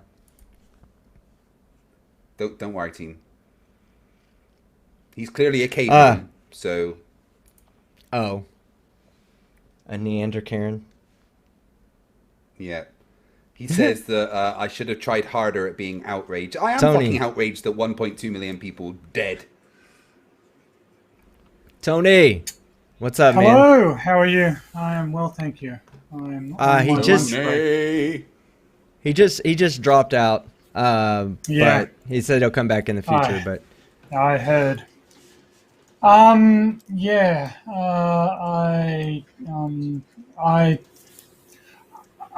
surprised that you lasted so long before getting outraged, because there was a lot of nonsense in that. Yeah, I was trying to just be a producer. I was trying to be good. Yeah, well, you did a great job. I feel like you didn't sort of leap down his throat as richly as that would have been deserved. Because a lot of the arguments that he was presenting were spurious cherry-picking nonsense. And yeah, of course.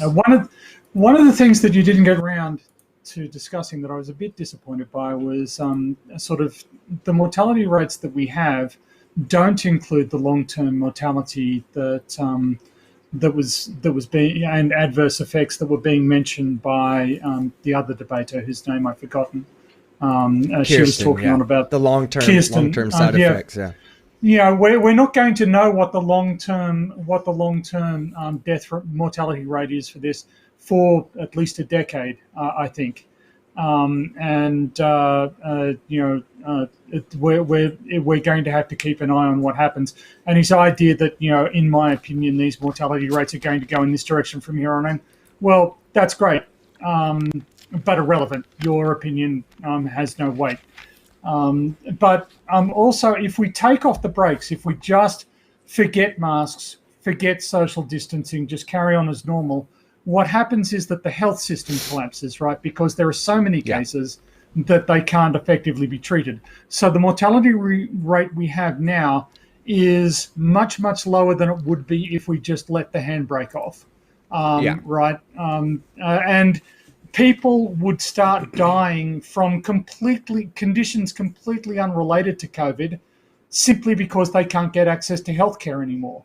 Right? Mm-hmm. They wouldn't die of COVID per se. They'd be dying because all of the people who are being treated for COVID prevent them from getting the medical help they need. You run the risk of breaking your healthcare system, and at that point, all bets are off. The historical mortality rates have no bearing anymore because you're suddenly in a regime where people are dying hand over fist because they don't have a hospital to go to. Yeah, you can't go get the treatment.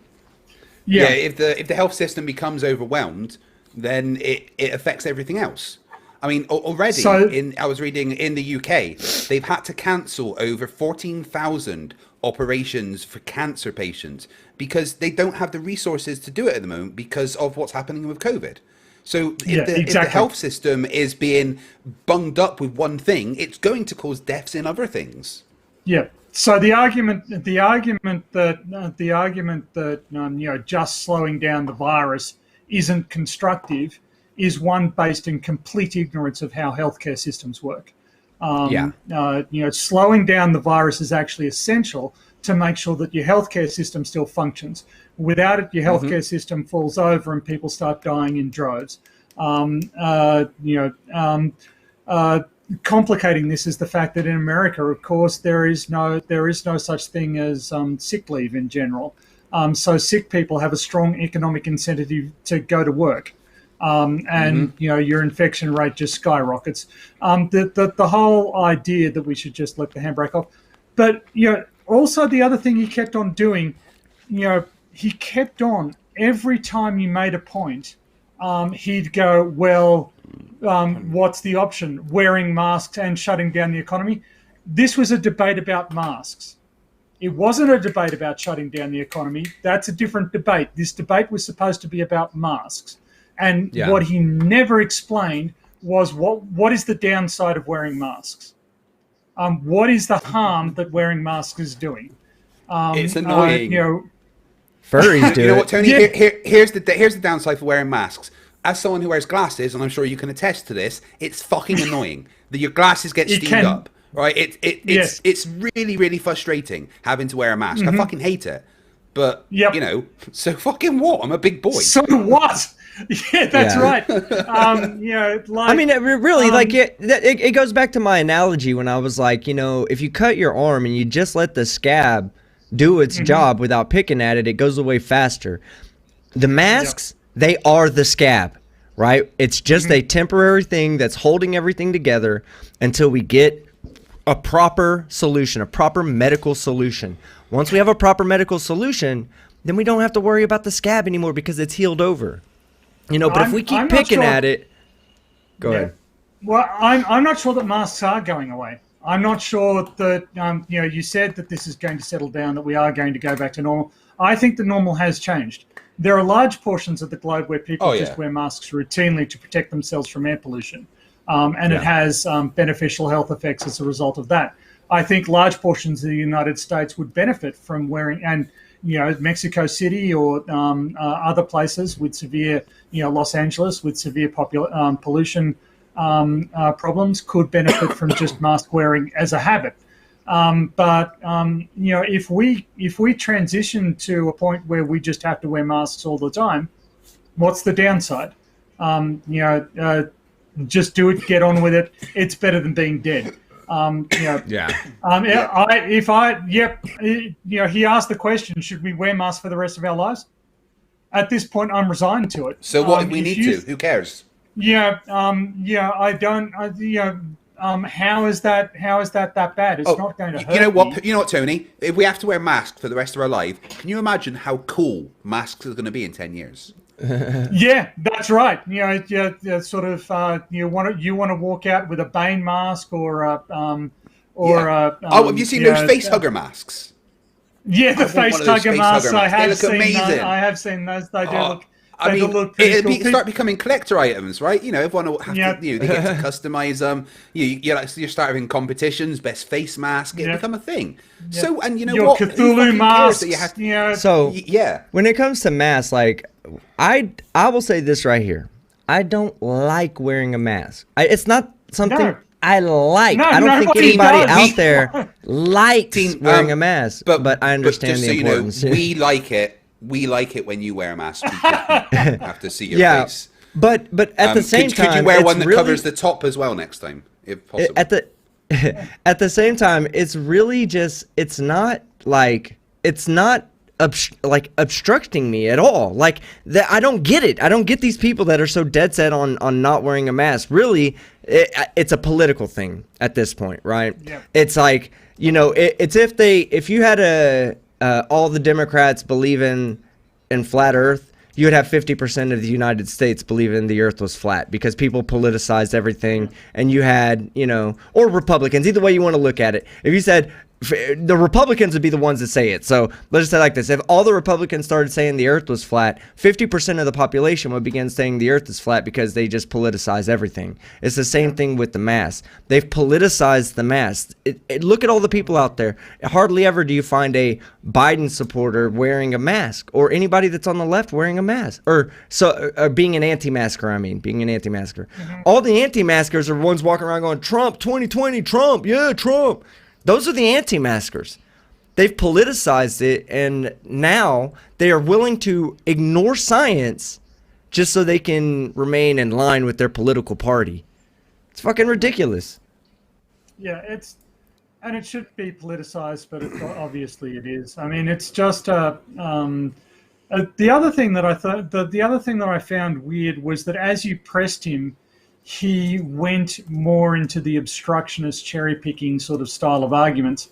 Like, climate is an important indicator of how the virus progresses, but you cannot use countries with similar climates for comparing mortality rates. You can't use Finland and Norway or Denmark to compare with Sweden. Okay, so why not? They have similar climates, right, mate?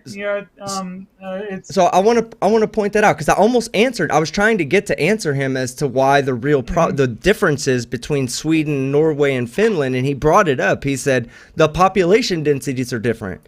Okay, so you're telling me that in the two countries where population is more spread out from one another, they have less death per 1 million citizens. Yep. That's something you should be building off of, not saying, well, it's different. You can't take this into, you can't, apply the same rules to each situation. You're like, no, you can spread yourself out as they do naturally, as they've done as a culture. You do as an option, as a mitigating action against a spreading pandemic.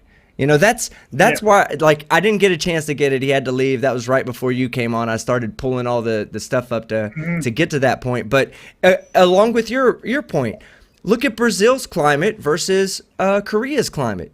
They're both like tropical jungle style climates. Why are the deaths per 1 million people so completely different? Why is China different than Brazil? There's a lot of different reasons. You just can't answer those.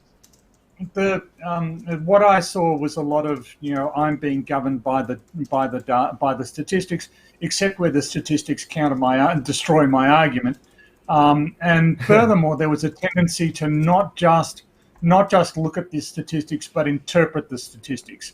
There's a downward trend in deaths here, therefore it's going to continue down because I say so.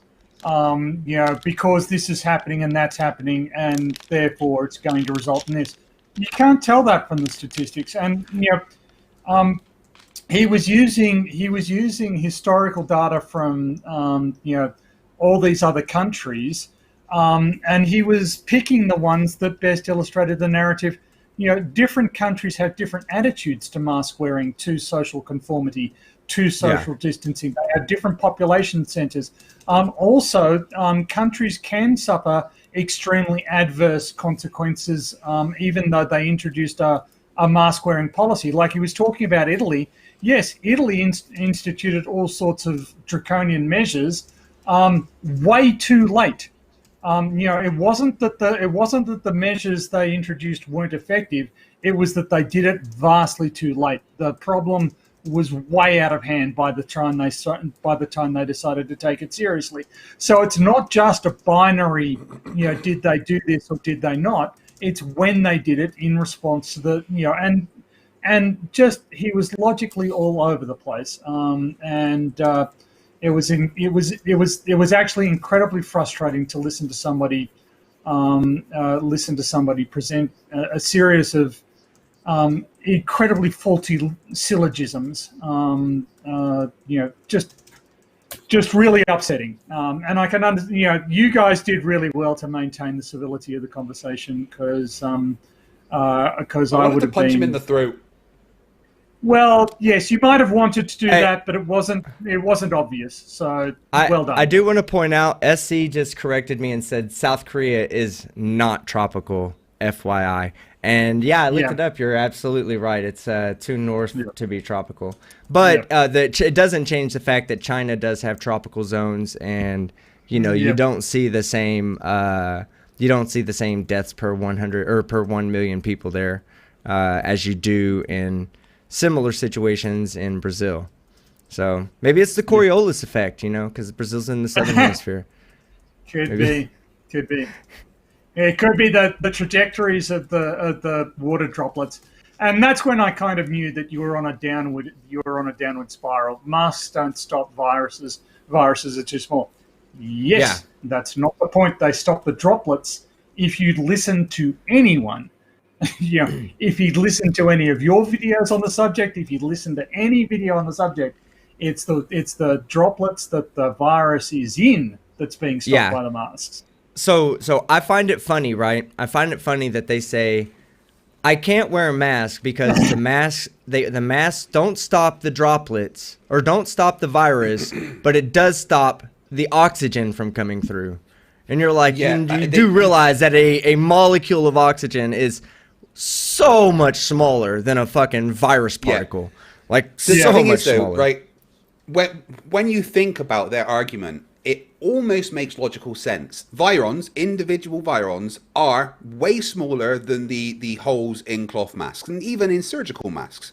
But that's not how virons are transmitted. There's not just a cloud of virons just coming out of your mouth every time you cough. What there is respiratory droplets and mucus, which contains the virus. And that's too big to get through the cloth mask. And then let me make another point too, because the reason why you have to stop these bigger droplets is because once they get into the air, they begin evaporating. Okay, when they evaporate, they get smaller. It means the radius gets smaller. It also means the volume gets smaller. The mass of the droplet is based on the volume, and it drops at a rate of r cubed. The surface area of the droplet, it reduces at a rate of r squared. So what ends up happening is as it evaporates away, it becomes lighter. It becomes more influenced by the buoyancy forces, and it carries further. It's why you need a mask to stop these as much of this aerosol from coming out of your face, carrying the virus away to other people or to other surfaces where they can go by and touch their hands, and then they play with their mask, and now they've got it. Mm-hmm.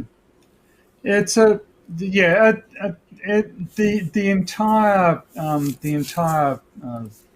argument just seems like if you're not a dick, wear a mask.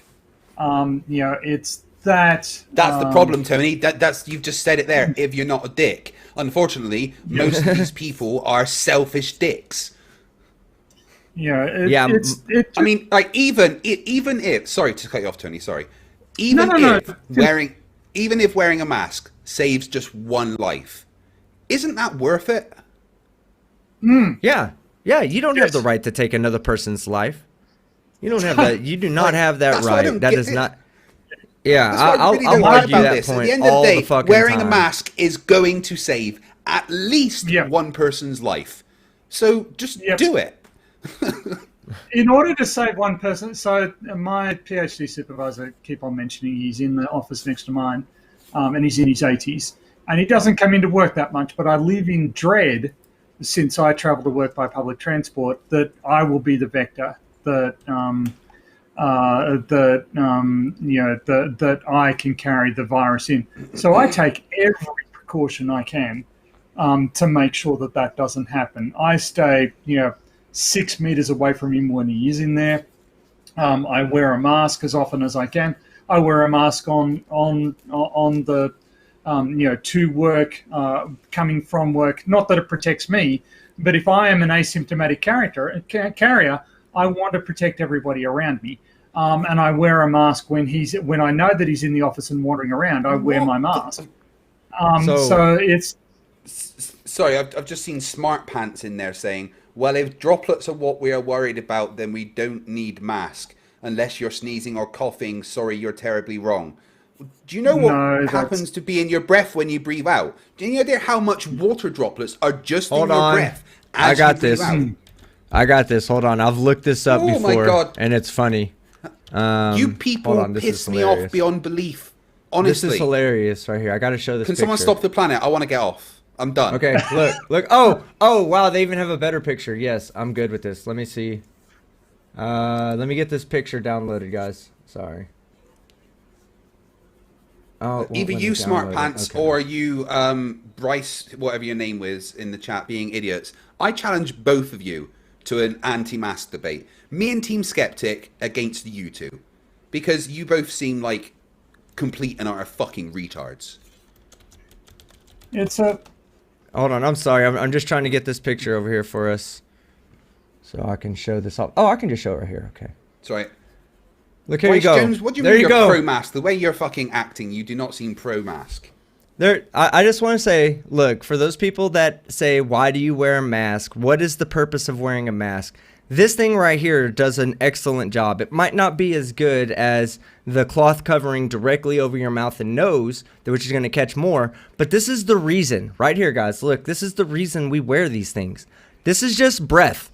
This is the moisture that comes out of breath. Look over here. What's the difference? Yeah. Yeah, one of them is earlier, happens... or one of them is earlier in the game. One of them is later, after he's breathed all the fucking moisture in his breath onto the glass covering in front of him. If he had virus in his body, a lot of that would not be going out to the people. It would be stuck on that glass. That's the purpose of these things. Go ahead, fight. I'm sorry. Well, I wanted to make a point actually. Even if we accept the general premise of Smart Pants' comment, that it's only coughing and sneezing that we have to worry about. Yes, a lot of coughing and sneezing is actually involuntary, and you don't always get that much reaction time to it. So even if it's only the coughing and sneezing that we're worried about, having a mask on to protect the people around us from the coughing and sneezing is actually a step in the right direction. It's a good prophylactic measure that we can take to protect other people's lives. And I can't understand how people are so callous about the livelihoods and well-being of the people around them.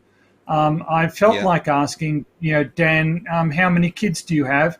How many of them are you happy would die in a pandemic? It's all very well saying, well, it's only old people, over there who are dying. What about if it's your mother or your child or your a vulnerable person in your personal orbit?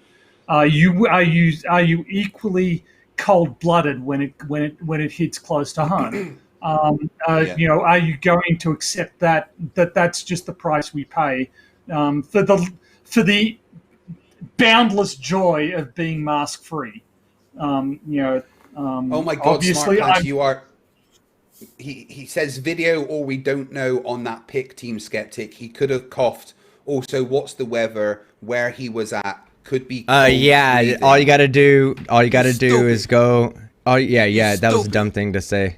Because all you gotta do is go watch the football game, the very first Kansas City Chiefs football game. It was Thursday night, 7 weeks ago. Yeah, go watch that. You'll see it for yourself. Breathing. I don't even have to present the video for you because there is complete video there for you to go see for yourself without me having to present it. He said it could have been cold breathing. Does he even realize how dumb that is? Why do you think when you breathe out when it's cold, you see that cloud? What is that a cloud of? That's a cloud of warm moisture meeting the colder moisture, causing a fucking cloud. Oh my God, you're so stupid. I've got a suggestion for you, Smart Pants. Smart Pants, this is a suggestion for you. Shut the fuck up, you cunt! Just because it isn't cold doesn't mean the droplets aren't there. It just means you can't see them. And you don't. That's why there's no chemtrails. Go ahead. I'm sorry. No, it's fine. It's just it is idiotic. And I noticed that Smart Pants. I notice something quite strange. Smart Pants is what is now quite vocal in the chat, but he wasn't there earlier when I was in the chat. Dan was quite vocal here, but he left as soon as I came on. And you scare people. Yeah, clearly. Perhaps I just intimidate people, but it seems like a. No, I don't want to talk to Daniel Pratt.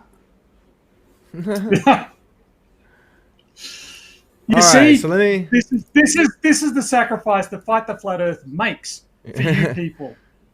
Yeah. Right. Well, I'm gonna read off some super chats then, so we can start wrapping this up. Illuminous Poo for $5. I got a story while we're all chatting, dude. I'm dating a first grader. Oh, shut up, Nathan. I got a face hugger, Borderlands, Plague Doctor, Venom, even a Star-Lord. Find one you like and deal with it. It's not for you, it's for everyone else. Exactly right, Illuminous Poo, and I agree with you 100%.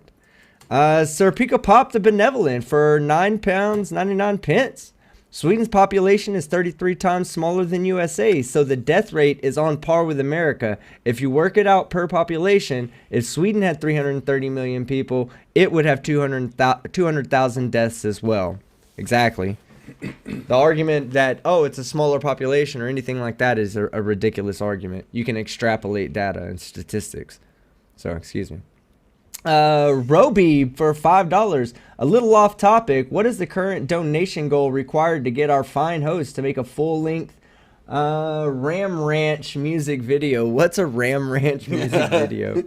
I'm gonna Google that. Ram Ranch music. Depends on how nude I have to get.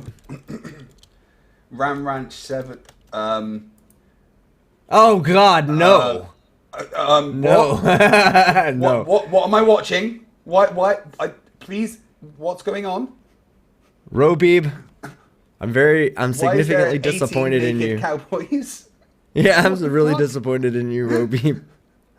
Why would you Guys, do that don't to Google my Ram eyes? Ranch. Just don't do Don't it. Google Ram Ranch. Sparky and Jay. Oh shit, it just jumped on me. Hold on 1 second. Sparky and Jay. I hate that argument. It is the same with HIV. No one dies from HIV. They die from the damage it causes. Exactly. What they die from is kind of in its name. Yes, and again, if there are, Joanna Chandler says I Google and bookmark. No, you've got me wrong, Joanne. I don't know what that is, but I've no interest in it. But again, it's the long-term effects. HIV can take its time killing you, right? It can make you vulnerable to something that doesn't really manifest for a long time after. Just like COVID is doing. COVID has these long-term impacts. People are going to be dying of this for years to come because of the damage that was done to their circulatory system, their renal system, their lungs. There seem to be a lot of quite serious. There's heart damage. There's damage to the. There seem to be increased risk of clots in the extremities. Lung capacity is reduced, and people have an increased diabetes risk. It seems, from what we can tell at the moment, this thing messes you up. And in the future, people are going to die as a result of the adverse effects. We're not going to fully understand the cost of this thing for a while. Yes. It's. Somebody in the chat made a really good point, and I can't remember word for word what he said, but it went something along the lines of this: I'd rather wear a mask than deep throat a tube. So yes, I agree with you. Yeah. That point alone is worth fucking wearing a mask. Team, I'm sending you on Discord what needs to be your next emoji, by the way. I have 2 emojis coming out then, because Surf sent me my my furry emoji. Apparently everybody wants the furry emojis because of my furry comment to Nathan Thompson. Well, quickly get them uploaded then. Yeah, maybe here in a second. Let me oh yeah, that first one will be easy. Team Skeptic furry. Yeah. And yeah, the Vlad Blob. Oh yeah, Vlad Blob. Yeah. That's the other one. All right, hold on. Keep them entertained for a second. Fight. I'm uploading them.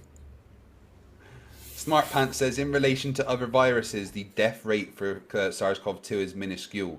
I mean, other viruses disagree with you. There's literally only one other virus that I can think of in kind of recent generations that was worse, and that was the Spanish flu. But when he means death rate, do you mean death rate per 100,000 population, or do you mean death rate per infected? Because if you mean death rate per infected, you're absolutely wrong. If you mean death rate per population, then you have to take into account that in January and February, we didn't have a single case in the United States. And then in March, we had a very limited number of cases. It had to spread to the population. In fact, it hasn't spread completely through the population yet, or had a chance to go through the population yet. So we're not even at the max death rate that we should expect to see with this virus. So that statement is ignorant to begin with. I literally just got through saying that we don't yet know what the death rate is. Exactly. Yeah, but people, idiots like this don't listen. We don't know what the long-term mortality effects are. So that statement is just nonsense. Like, again, explain to me the downside of wearing a mask. I just don't get it. What is so painful about wearing a mask that it has to be avoided at all costs? Really. And this is the answer I normally get from them.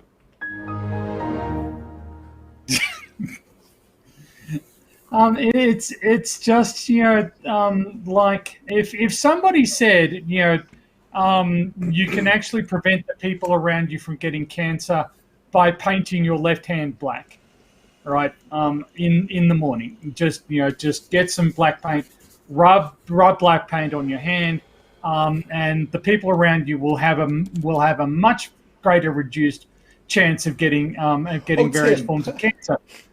It seems like a pain in the ass, but God damn it, I don't want the people around me having cancer, so I do it. Like, it just doesn't make any sense to me that people have so little regard for the lives of the people around them that they aren't willing to just shut up and do as they're told. Like, how is this such a big deal? Why is this such a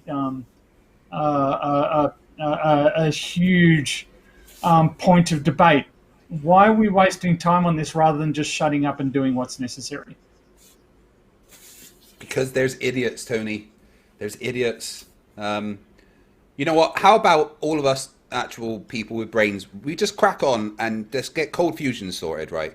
Give it a decade, I reckon we can crack cold fusion, and then let's just fucking get out there in the solar system. I am so done with this planet. No, I think we need to. And we need to send the telephone sanitizers and the advertising marketers and etc. We need to send them on Arc A. No, they tried that.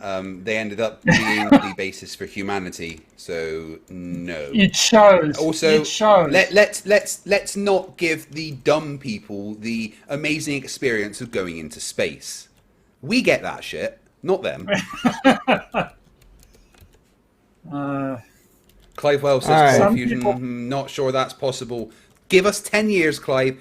All of us just bang our heads together. We can fucking knock out cold fusion, okay?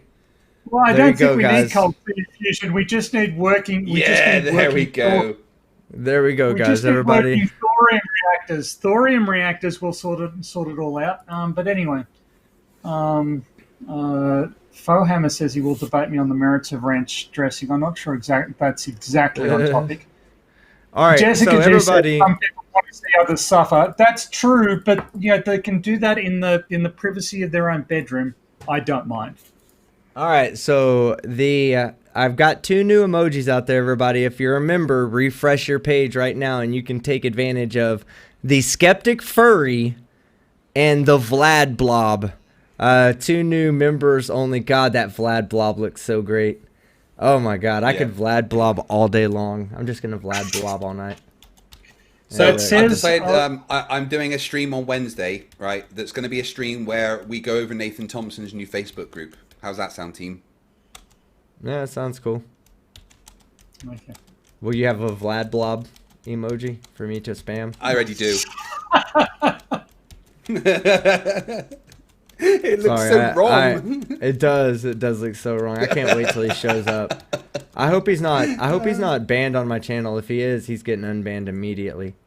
Oh, Nathan Thompson, yeah, I was pre-banned from the group before I even went in there. I was banned. Luckily, it's public, so even if you're banned, you can see what's in there. And oh my God, is it fucking? There's more stupid than normal because everyone's excited about this new group that he's created. It's so cringe. Adam L says that he's in the new group.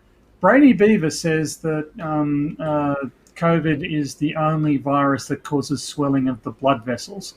That I don't know if that's true, but certainly there have been a lot of circulatory system problems associated with it, and I'm prepared.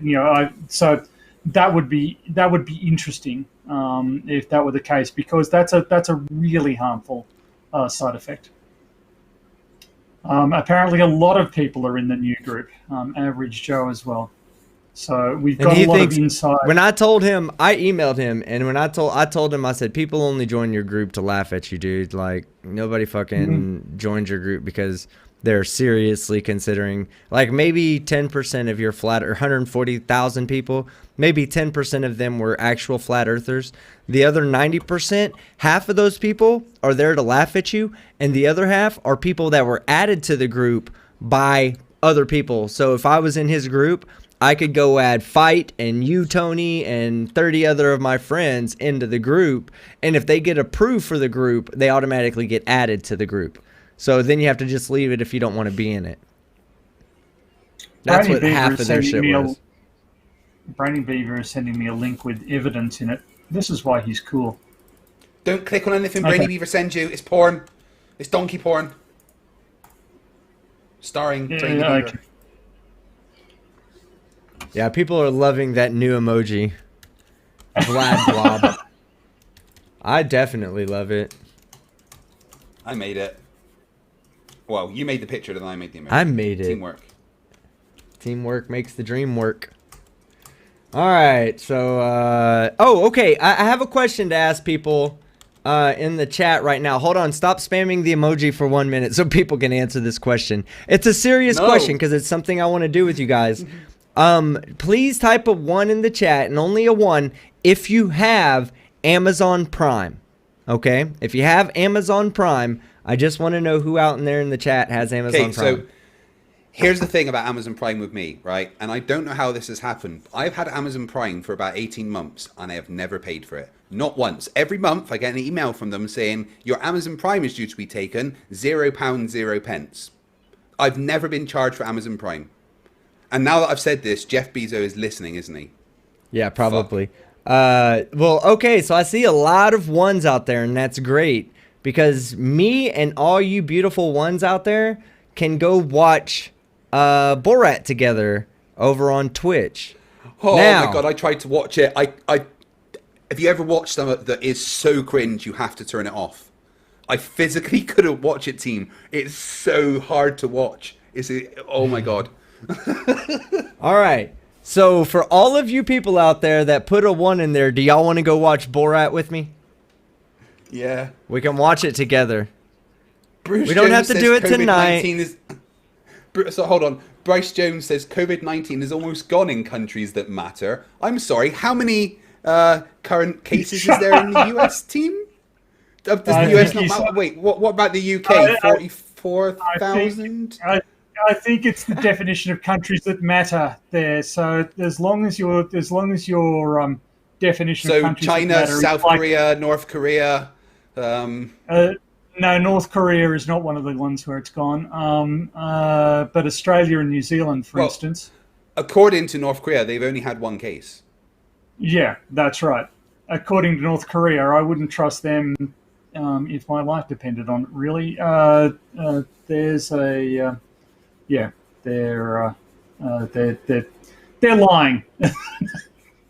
They lie a lot. Oh my God! You get used to it in time.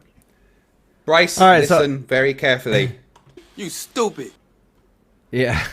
So there's a lot of people that say yes. There's a few people that say they don't want to watch it. But hey, if you don't want to watch it, you don't have to. But and we're not going to do it tonight because someone made a good point. It's hard, but I will. Someone made a good point. If I'm going to watch Borat and they're going to watch it with me, they're only doing it one way. And that's when I'm wearing a mankini. So, and when I do this... do it in VR, right? Oh, no, they want to... They'll want to... No, we have to do it at Prime Video. I have to do it on Twitch. What's up? Can I ask... so a gentleman, I'm assuming it's a gentleman by the name of Nagahelm Gott, has been toned out for saying something sensationally inappropriate. And I actually think that he might be better off banned from the chat in perpetuity on the basis of Yeah, what that's he a pretty said. nasty thing to say. And I just wanted to ask Team if he agreed, since it's his. I trust my mods. I can't even see what he said, and if it's don't say it if it's fucked up. But I trust my mods. So I'm not going to say it. okay, I just want to. But anytime, guys, listen. Anytime, I trust you guys because I can't follow the chat all the time. So thank you guys for helping out and helping keeping the chat like at least somewhat friendly. I'm trying to be more friendly, people. So what you're saying is I can time anyone out and you won't ever question it. Nice, right? Who can not you? No, so, I'll remove your badge. So for the benefit, So for the benefit of those who are curious, he cast a vile racist slur against the actor who played Borat. Against nice. Borat. Sacha Cohen, I like him. He's funny. Yes. It was a very vile smart racist person. Slur. He is a very smart person. Also someone who doesn't give a fuck. Yeah, he does not give a fuck, and you have to admire. Team, do me a quick favor. Remove NA's moderator for a sec. He's asked me to time them out, so I have to do as they've asked. All right. Yeah. Go ahead. But there you go, NA. The suspicion. The suspicion is you can get your mod back once you come back. The suspicion is that this is why Nathan's Facebook group, just because these communities seem to attract the most noxious gibberish. I don't understand why, if you believe in the flat Earth, you suddenly have to be a racist, homophobic sack of crap. But anyway. Well, I mean, you have to believe that the government is completely involved, and then you have to form a narrative that that it's all run by one specific group of people, the elites, and then you have to go, oh, all the elites are this, and it's always just this like narrative that's been pushed by conspiracy theorists that fall in line with what they already previously believed, so it makes it just so much easier to believe that and push the same false, homophobic, racist, xenophobic narratives that ignorant people push. Unfortunately, it's pushed by completely ignorant people. Yeah. Anyway, give me sorry. 1 second. I didn't mean to. Go ahead. Didn't mean to drag the time down. I just wanted to sort of ask if it would be okay to punish him more permanently. You can give NA their moderator badge back now. Oh, he got it back the moment you timed him out. I feel guilty. I love you really, and you, Fohammer. Who else wants me to time them out? Come on. I think that if you were more familiar with Fohammer's stance on ranch dressing on pizza, you would time him out more often. Well, I did time him out when he said about that, and I told him that he disgusts me. So, yeah. Fohammer is a really cool dude. Just, man, you need to reconsider your life choices. No kidding, man. Ranch on anything. If you ask me to time you out, I'm going to time you out. Oh, God. You timed out Fohammer, too? Oh, man. Yeah. Well, he says something crazy about ranch dressing. So violent. Oh, God. Oh, dear. Well, Willie, you ask, then I deliver. All right, I'm sorry. I'm done timing people out now. Yeah, NA, if you're still out there, if you haven't left, I'm sorry that he was so mean to you. And then Brainy Beaver is timing people out, I guess. Yes. No? Is he timing people out too? Oh, it looks like he timed Willie Fister out as well. No, don't time out Willie Fister. That's my guy. Oh my God. Yep, he has to be timed out as well. This is the great timeout. as long as it's Yeah. consensual, it's all good. Here's all I gotta say. 2020 is fucked up, right? Timing people out, having the great timeout event of 2020 on my channel, it's just meant to happen. All right. Yeah. If you get timed out right now, unfortunately, don't blame it on the person who timed you out. Blame it on 2020 because it's 2020's fault, not theirs. Yeah. So- Craven Mordic Whoopsie. says, if I had to choose one, ranch on pizza or pineapple on pizza, I would cut my stomach out with a rusty spoon. It seems a bit harsh. But yeah, I guess it's your personal choice. You know what, team? And the show- They can get me back if you take away my moderator badge. People can time me out. I'll let them do it. Man.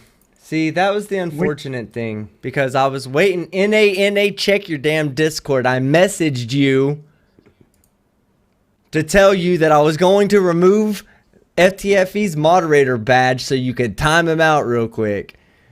But now everybody gets to do it. If you're a moderator on my channel, take the time now to time FTFE out. You have... Oh, wait. I removed your moderator badge. Yeah, did I'm green you because still... I'm a member. Oh, it still says you're blue on my screen. Oh, well. There Clive you go. Look at Wells. that. Clive, Martin, Clive Brainy, Wells, yeah. Chrismer. Who's Yes. got the balls to do it first? Where's Craven Clive. at? I need Nerthan, the Plot plot hole. hole. Jesus. Oh, yeah. This is awesome. Oh, they're too scared This to do may it. They're be- too scared to time me out. This may be the Uh, most any one person has ever timed out any one other person ever in the history of my channel. Maybe possibly YouTube. My chat is messed up because it... Oh, my God. It won't stop jumping. Oh, I've been like, who timed me out? Who timed me out? It says I've been placed Clive in timeout, Wells but I was don't see the who did first. it. Hey, well Wells done, was Clive. But a lot of people followed on. Like I can't Renee find Me, you. Improve, Sean Carroll, Mission Apparatus Para. Oh yeah, Illuminous no, I Boo. see it now. Yeah, there's just a billion of them have signed you out. So I should hide This him, is right? your Christmas present, guys. This is your Christmas present, okay? Yeah, at least I got a chance to time you out too, though. That's all that matters. Can't let everybody else have all the fun. All right. Good deal. I love the harassment. I love when you harass other people. Yeah. Not you, but them.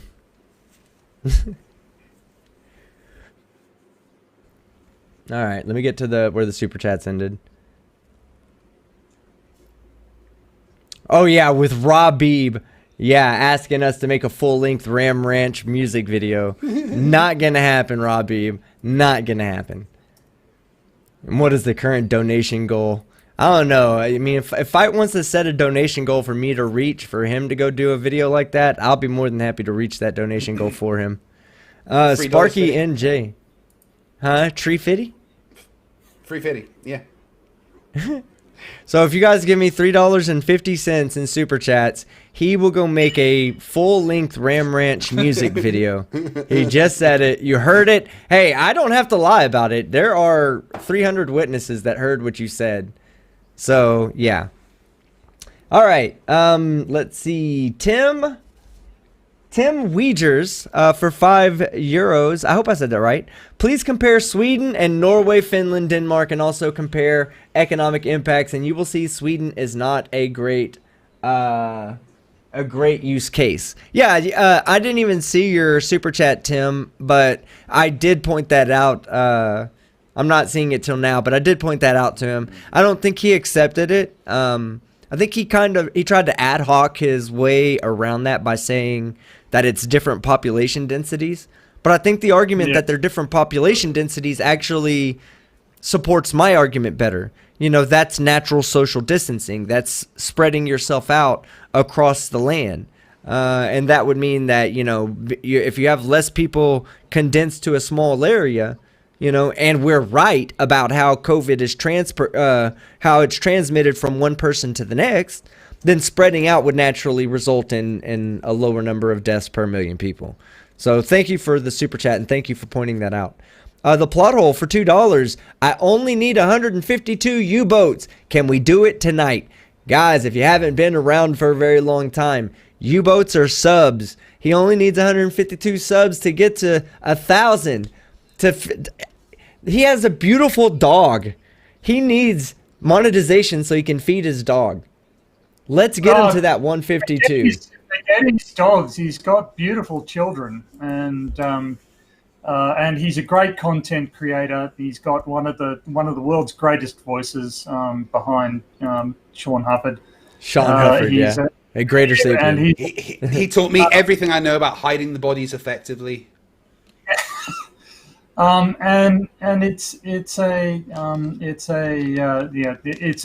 It's criminal that he doesn't have more subs. That's all I would say. It is. He needs 152 to get to 1,000. But hey, he has good content as well. He has really good content.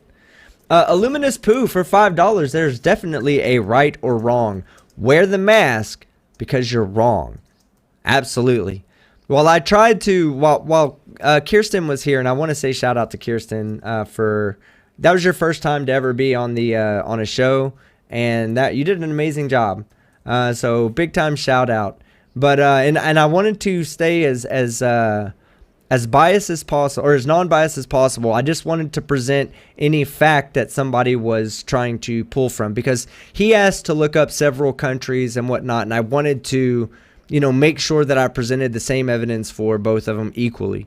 So, but you're right. No matter the evidence all the evidence he supported, if you look at it from the lens of just the country, of just their situation, sure, it might not look like masks are effective or ineffective. But when you look at it and you compare it to other countries who are doing the same thing, and you see where Sweden might have only a few thousand deaths, but it doesn't matter because their few thousand deaths are with a country that has, nearly 30 times less in population size. So it doesn't, just because you want to present that one country as some sort of evidence to support, when we look at the countries surrounding it, when we look at the overall picture or the bigger picture, it always points to something's wrong in Sweden, and they shouldn't have done what they did. They should have taken a more serious approach to the virus. All right, Illuminous Poo for $5. Oh yeah, I just read that one. Rodent, no last name, for $2. One word, COVIDiot. Mic drops. Ding. Yeah, for sure. COVIDiot. And thank you also, Dan, for coming on. I know it took a little bit to get you here, but thank you very much. Martin C., the mad scientist, for $5 Canadian. For numbnuts. You die from bleeding caused by a bomb. COVID is the bomb. Yeah, exactly.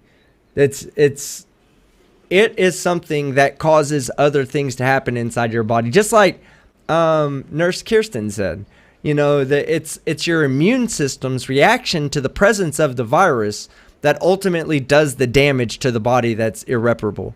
It's not the virus itself. The virus does very little other than replicate inside of your body.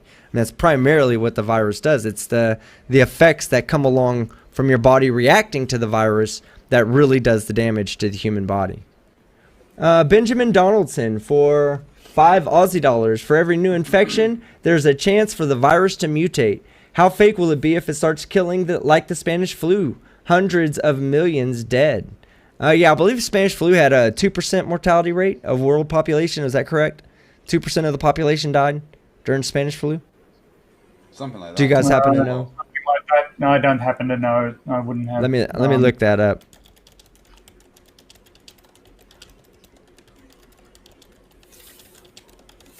It was crazy number, right? Let's see. 2.7% of the world population. 2.7%. Oh my! So that's goodness. about the same as coronavirus with modern medicine, right? And without the health system collapsing under the So if our health system crumbles, COVID is going to kill more people than that. Its death rate is going to go up above 3%. The suggestion that it's less dangerous, and that's with modern medical treatments available. The suggestion that it's a less intense disease is just nonsensical. Yeah, it shows an inability to process data. And Adam L says that COVID-19 has, or SARS-CoV-2, SARS-CoV-2 has already mutated. Yeah, they already talked about 2 different strains that were infecting the globe, and I think one of the strains remained fairly local to China, either China and the surrounding Asian countries or just China alone. But there, at one point, I know there were 2 different strains of SARS-CoV-2 that were infecting the world. But the thing about the virus, and that's a good point that was brought up, because when viruses mutate, they can mutate to be beneficial or non-beneficial. A non-beneficial mutation usually doesn't survive very long through very many generations. A beneficial mutation is the one that starts getting passed down and becomes dominant within the viral community. So if a virus, and I think Fight said this many times, SARS-CoV-2 is still pretty deadly, which is not really good for its viability. It kills its host at a rate that's greater than what influenza does. And influenza is hard to stop because influenza is mutated to be a hard to stop virus, something that can survive from one virus season to the next, one flu season to the next. So COVID-19 is still, or SARS-CoV-2 is still going to mutate until it finds the best possible way that it can insert itself into our population permanently, so that it can continue to reproduce and live on. That's the purpose of evolution and beneficial mutations. All right. Yeah. Luminous Poo for $2. He just agreed. Masks slow down the spread. Done. Yeah. So I don't think that his argument was that it doesn't slow the spread down. I think he did make that argument a couple of times, but he also was trying to make the argument that it's not just the masks, but the masks with the economy, with the social consequences that come with mask mandates, all these other things is what his argument was really more about. Not just that the masks don't work or do work, which they do. You look at any country, look at South Korea, Japan, China, all these places where wearing a mask is already part of their social culture. It was much easier for them to just accept the fact that they had to go into these social limitations, social distancing, wearing that mask, not or self-quarantine yourself when you're sick. We got people that are sick that don't believe they're sick, refuse to admit they're sick, go out in the general population, and then don't wear a mask because it's against their political ideology. It's ridiculous. Kuyasa for 10,000 Korean yen. A herd of 330 million people infected with a disease of 2.5% mortality rate, which will go up as the hospitals are overrun.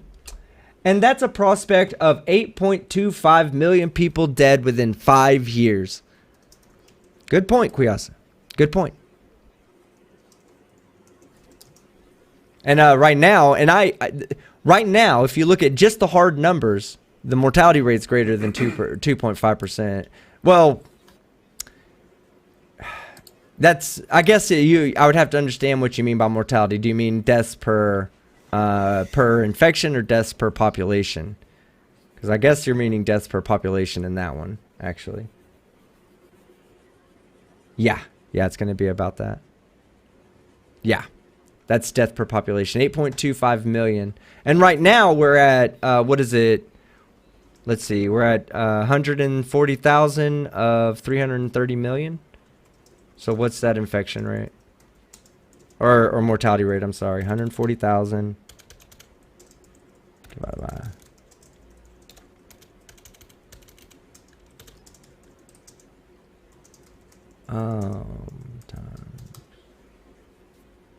I don't think I did that right.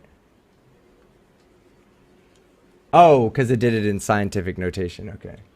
Oh God, Ram Ranch is now in my fucking search history. Oh. Right now it's at about I think it's about either 0.4 or 0.04% of the population, of the American population, which is ridiculous. Yeah. All right. Kuyasa for 10,000 Korean yen. Herd immunity only works with wide... Yan? Is it yan? I think it was... Won. Yeah, won. Okay. W-A-N, right? Korean won. All right, herd immunity. I'm just gonna start calling him Korean monopoly money.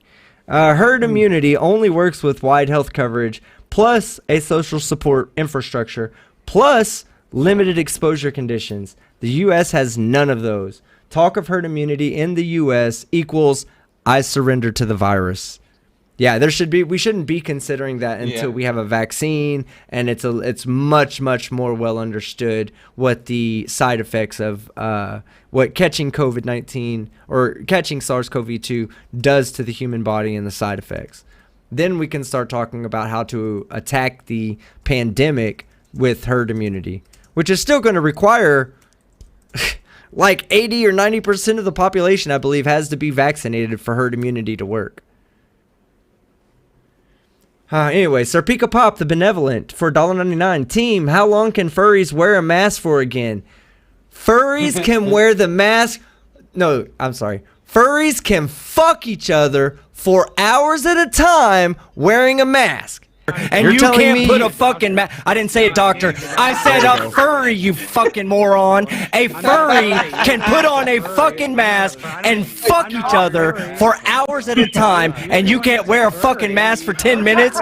Scary bitch. Sorry, guys. I saw James at the end there. Sorry, guys.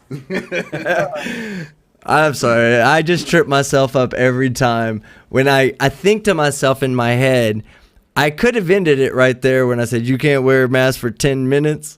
And there was like this, I was already in this waterfall of thought, right? Where I couldn't go in the opposite direction no matter how hard I swam. I could not get beyond the event horizon of the waterfall. And it was coming out. It's scary, bitch. It's like, oh man, why did I say that? But there you go, Sir Pika Pop, for hours at a time. And don't forget that you can also let's take advantage of that Skeptic furry emoji, that new one right there. Let's see, let me get it for you. There you go. This one's for you, Pika Pop. This comment. Boom. All right.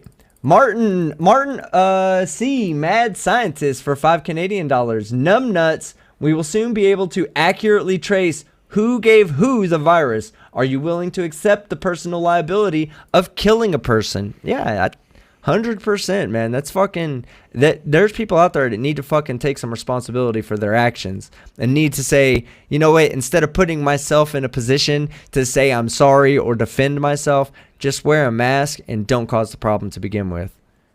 FTFE for £5. Whoop, whoop. Every Friday on Science or Satire, FTFE reads Team Skeptic 45 minutes of Hitchhiker's Guide to the Galaxy, and then we discuss it for 45 minutes. Friday Book Club. Maybe once a month. I don't know if I could do that. The crowd want it. The crowd want it. Is Simon Dan coming on this week for Friday? Have you confirmed with him yet? I'll double check with him tomorrow. Okay. All right, and then Batman says for £5, mask work. Look at me, I wear a mask. Oh wait, crap, Alfred. All right, Martin C, mad scientist, $5 Canadian. People of the Numbnuts tribe, like that pug teammate that never makes it past the swinging blades, no matter how many times you show them the count. Oh yeah. All right, and yeah, so that's I think they're talking about Fall Guys there, but it says Pug Teammate. I don't know. Anyway, Martin C, let me know what game you're talking about, because now I'm interested. Richard Purchasev for $5. It's a great indicator that you leave no argument when you have to resort to special pleading, because Norway shouldn't be voided when compared to Sweden. Exactly, Richard. Norway shouldn't. Finland shouldn't. Anywhere else shouldn't. You should look at what they did. I'll agree that the variables causing the death rates to be what they are, it's a multivariable. It's supremely dynamic. You know, we can't say, oh, look at, how the Vatican did when it has 1 million people and it's crammed into a small area, versus a country that has 1 million people but it takes up a whole countryside. Obviously in situations where the population spread out, you're going to have less transmitted through normal daily routine than you will when the populations are put together. You're also going to, it also depends on like what the things that Kirsten was talking about. Some of the social ideology of the people that live in the country also help or hurt the spread of the virus. For instance, America, our social ideology of liberty over country is leading us to have more deaths than really I care to fucking accept as a reality. I don't want to see people die like that. I don't want to say it's worth it for us to not wear masks with 1,000 people dying a day from COVID-19. It's just not acceptable to me. The mask doesn't, I'm not wearing a mask right now. My day today, I've hardly been outside. I've been watching football most of the day. 1 year ago today, my life wasn't much different. The only thing different is if I go to the store, I need to wear a mask. That's it. Now, if you're telling me that that's the sacrifice that I have to give up to save 1,000 American lives a day, I'm willing to make that sacrifice. I'm willing to wear that mask and be inconvenienced by that mask so that 1,000 of my fucking fellow patriots out there, for my fellow Americans, won't fucking die. And it goes for the people around the world too, because the more we get it for ourselves, the more we travel and go around the country and around the world still, we're still adding to the problem. We're still spreading the virus. Wear a mask. Do your part. Sorry. Have to go on my rants every once in a while. All right, PhD Tony. Oh, shit, PhD Tony with the $5 Aussie dollars. Aussie, Aussie, Aussie. Oi, oi, oi, oi. There you go. Dan, you cannot invoke the stats except where they destroy your argument. That is intellectual dishonesty. And that's exactly right, Tony. You can say stat, and put your own stats out, but all I was doing was showing him a comparison of the same things and showing how, I was taking his stat and using it with a different country and showing that they're completely different when, social distancing and wearing masks is taken seriously. And obviously, you can't use those because it's not the same thing, but, he can use any stat he wants to throw out there. Jessica G says, in fact, you should wear a ball gag 100% of the time, team. You misspelled FTFE, Jessica. You know that Jessica loves me. Yeah, and then that was Adam L that said that earlier. I'd rather wear a mask than force anyone else to have to deep throat a thick plastic tube. Agreed. Yeah, it's not our right. It's not our right to force that lifestyle onto somebody else. Yeah. Fohammer shared a video of somebody being intubated. It's unpleasant. Oh wait, I gotta make sure I gave everybody back their moderator badges. Did I give you yours back, Fight? You did, yeah. Okay, sorry, I was just thinking about that real quick. PhD Tony again for $5 Aussie dollars. Wow, he's not going to be able to afford his Rogaine this month because he was donating to me. You think mortality rates will stay the same after your health system completely collapses under the weight of cases? And that's another thing that you said earlier after the super chat. You said it after he left. You were like, once you overwhelm the system, you really put the healthcare in the hands of the people who are untrained. This is essentially the Spanish flu all over again. So we're pushing ourselves, and it might not be as bad because we do have the internet now. We do have the ability to help ourselves out better than the people had the ability to help themselves out in 1918. But at the same time, at that point, the mortality rate will begin to skyrocket because they won't have the professional medical care. They won't have the $50,000 and $60,000 machines that are being used to save people who go into the ICU. I mean, that's the simple fact of the matter. You wouldn't have those options if you get sick and the hospital's fucking closed and you have to ride this out at home. More people will die. And that the people talk about the loss of the loss of economic the damage to the economy for shutting down. But as soon as your wife or your child gets seriously ill and you can't take them to the hospital, you have to stay home to look after them. So you can't do your job. The economy suffers because your people can't rely on the health system to help them out, and they have to provide it themselves. It's a false economy to suggest that, well, we should think of the economy first. No, you're suggesting that there's not going to be a negative impact on the economy from what you're suggesting, and that's not true. Anyway. So, yeah, in America, and I can only speak from, really a perspective of North Texas here. In America, we shut down the economy. We shut it completely down. All right, it had to. Not 100%, but there was a point at which only essential workers were working. All right, and that drove lots of unemployment. That drove lots of businesses having to shut down for a few days. The economy suffered. The stock market suffered. Everything suffered, right? But the moment we opened back up, it got relatively back to where it was. I mean, it was still at about a 5 or 10% decrease under where it was before COVID. But at the same time, I believe February 20th is when we set our the S&P 500. It might not have been the S&P. One of the numbers that they use for the stock market. We set our record in like February 20th. So to see that come back to within 5% of what the record set was before COVID, to see the economy come back was, let's say put it like this: the anti-maskers surely didn't expect it, because according to them, the economy was going to completely die out. Massive hunger, massive unemployment, 50% of the population not working. That never happened because that's just not a viable solution, and the government knew that. So what they did is they set it up so that we took that immediate crash, that also had an immediate impact on the spread of the virus, which took it away immediately, gave us a second to get just a bit of a control and implement social distancing standards and reopen the economy. The economy reopened to higher points than it ever was in 2019. So people need to be wearing a mask. They need to be social distancing, and this will drive our economy moving forward. I just want to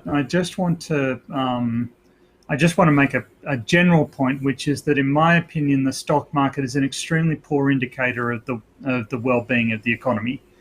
The stock market indicates generally how rich people are doing. And it is unrelated to what I regard as the most important economic indicator, which is purchasing power of the middle class. In real terms, purchasing power of the middle class has remained pretty much static over the past 30 years. In real terms, any improvement is due to the declining production costs of the stuff we want to buy. So stuff becomes cheaper, so we can afford more. But where the middle class is not actually earning more. And I kind of think that it's facile to use the stock market as an indicator. So this risks derailing the conversation and going somewhere completely different. But I think we need to get into the habit of thinking very carefully whether the stock market is necessarily the metric we should be using. Yeah. Now, from my limited economic background, that's the only metric I have. So, when I had my business, for instance, one of the things I personally noticed, and me and my dad both noticed it, is that when we saw a decline in the stock market, we also saw a decline in customer spending money. At the same time, we were offering higher end services, so while we were catering to the middle class, most of the people that came into the business were, a little bit more well off. So people who are a little bit more well off, when they see something like stocks going down, they tend to start hoarding money instead of spending money in case things happen, preparing for something bad, basically.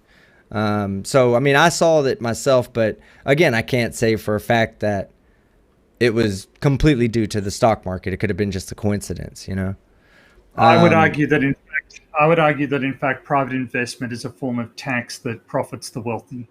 Private investment in companies drives down wages, drives up prices, and encourages companies to screw their customers and their employees over. We pay this price so that wealthy people who already have enough wealth that they can afford private investment can get even wealthier.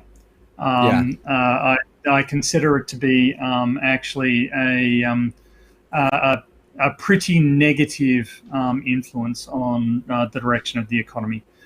But obviously, a lot of people are going to be upset by that, and perhaps we should get back to viruses. All right. Yeah, I'll go back to the super chats. Brainy Beaver for $2 Canadian. 40-year-old dad with no underlying conditions died here last week. Wow, that sucks. Yeah, there's even younger children that are passing away from COVID. It's not. COVID doesn't decide whether it wants to attack older people more or younger people more or middle class people more or lower class people more. It attacks everybody equally. It's just your particular body, your particular condition, the particular, makeup of your internal systems is going to be ultimately what determines whether or not you can survive COVID with no problem or whether you're going to need hospitalization. It's really just about your genetics and your interior makeup. Let's see. Pivot Kyroy. Did I say it right? Pivot Kyroy for £5. Tossing a $5 because I still love the content. Oh man, we love you too, man. Thank you so much for your support. I'm glad you guys are enjoying the content. And just so you know, I've been waiting till I get completely healthy to redo my next video. I do want to inform everybody my next video will be out either, I don't think it'll be out tomorrow, probably the next day. I'm shooting it in 4K. I got a 4K capture card so that I could actually do it properly in 4K. You get to see my face in 4K. As well as once I have everything set back up, when I do my live streams, my video camera will be in 4K. Y'all can continue to argue about what size the fuzzy lumps on Fight's chest are. You won't be able to deny that mine are fucking nice solid A cups. So God's Auditor for $2. I have Spaceballs the face mask. Oh shit, I need one of those, God's Auditor. Alright, NA for $6.66. I would pay to never see Team in a mankini again. Well, you just paid, and unfortunately that's probably not going to happen. Not what you paid for is not going to happen. You will for sure see Team in a mankini again. Illuminous Yeah, Team, you've got a request from Clive Wells to only broadcast in 144p, please. You're wrong. What were you gonna say, Tony? No. Well, Exactly. In return for his donation, does he at least get advanced warning of when the mankini is going to make an appearance, or are we under the sword of Damocles here? Can this happen at any time? Well, let me answer the first question that you asked. Does he get advanced warning and fight? Sound clip, please. No. Exactly. Okay. And the second question, it took so long for Fight to respond, I already forgot. So can you repeat it to me? Shut the fuck up. Yeah. I wish I could stop that and say, Tony. Fair enough. No, I'm just kidding. All right. No, I'm just kidding. I love you. Luminous Poo for $2. This is the wrong plague. My money was on zombies. Yeah, hey, 2020 ain't over, Illuminous. 2020 ain't over. And don't forget, COVID-19 is a 2019 disease just fucking with us in 2020. NA for $2. I like wearing a mask. It hides my ugly face. Now, I don't know if he's saying he has an ugly face or he paid for me to say that about myself. Either way, it's okay. I do like wearing a mask because it hides the field goal posts that are in my mouth. You know, people don't keep trying to fit things between my front teeth when I'm not paying attention. So wearing a mask keeps that from happening. NA for $6.66. FTFE Lemafau. Hail Satan. I guess that was in regards to you timing him out. Yeah. Hail Satan. Pivot Kyroy for £3.50. Tree fitty. That'll never get old. Glover Mom for $5. I'm not ashamed to say that I love ranch on pizza. Get out. Get out. That's what I'm saying right now, Glober Mom. Get out. I'm not ashamed to say that I love ranch on pizza, but it has to be the ranch you make from the powder packet. Get out again. It doesn't... Freeze-dried ranch is not better for you. It's worse. You gotta add, like, milk and water to it. All other ranch dressings are crap. No, I think you're like you're missing the point, Glober Mom. See, you're like the people, like I'm an a-ranchist, right? Instead of, there's atheists and theists, I'm an a-ranchist, you're a ranchist. See, you're really an a-ranchist, but you're only an a-ranchist for all other ranches except powder ranches.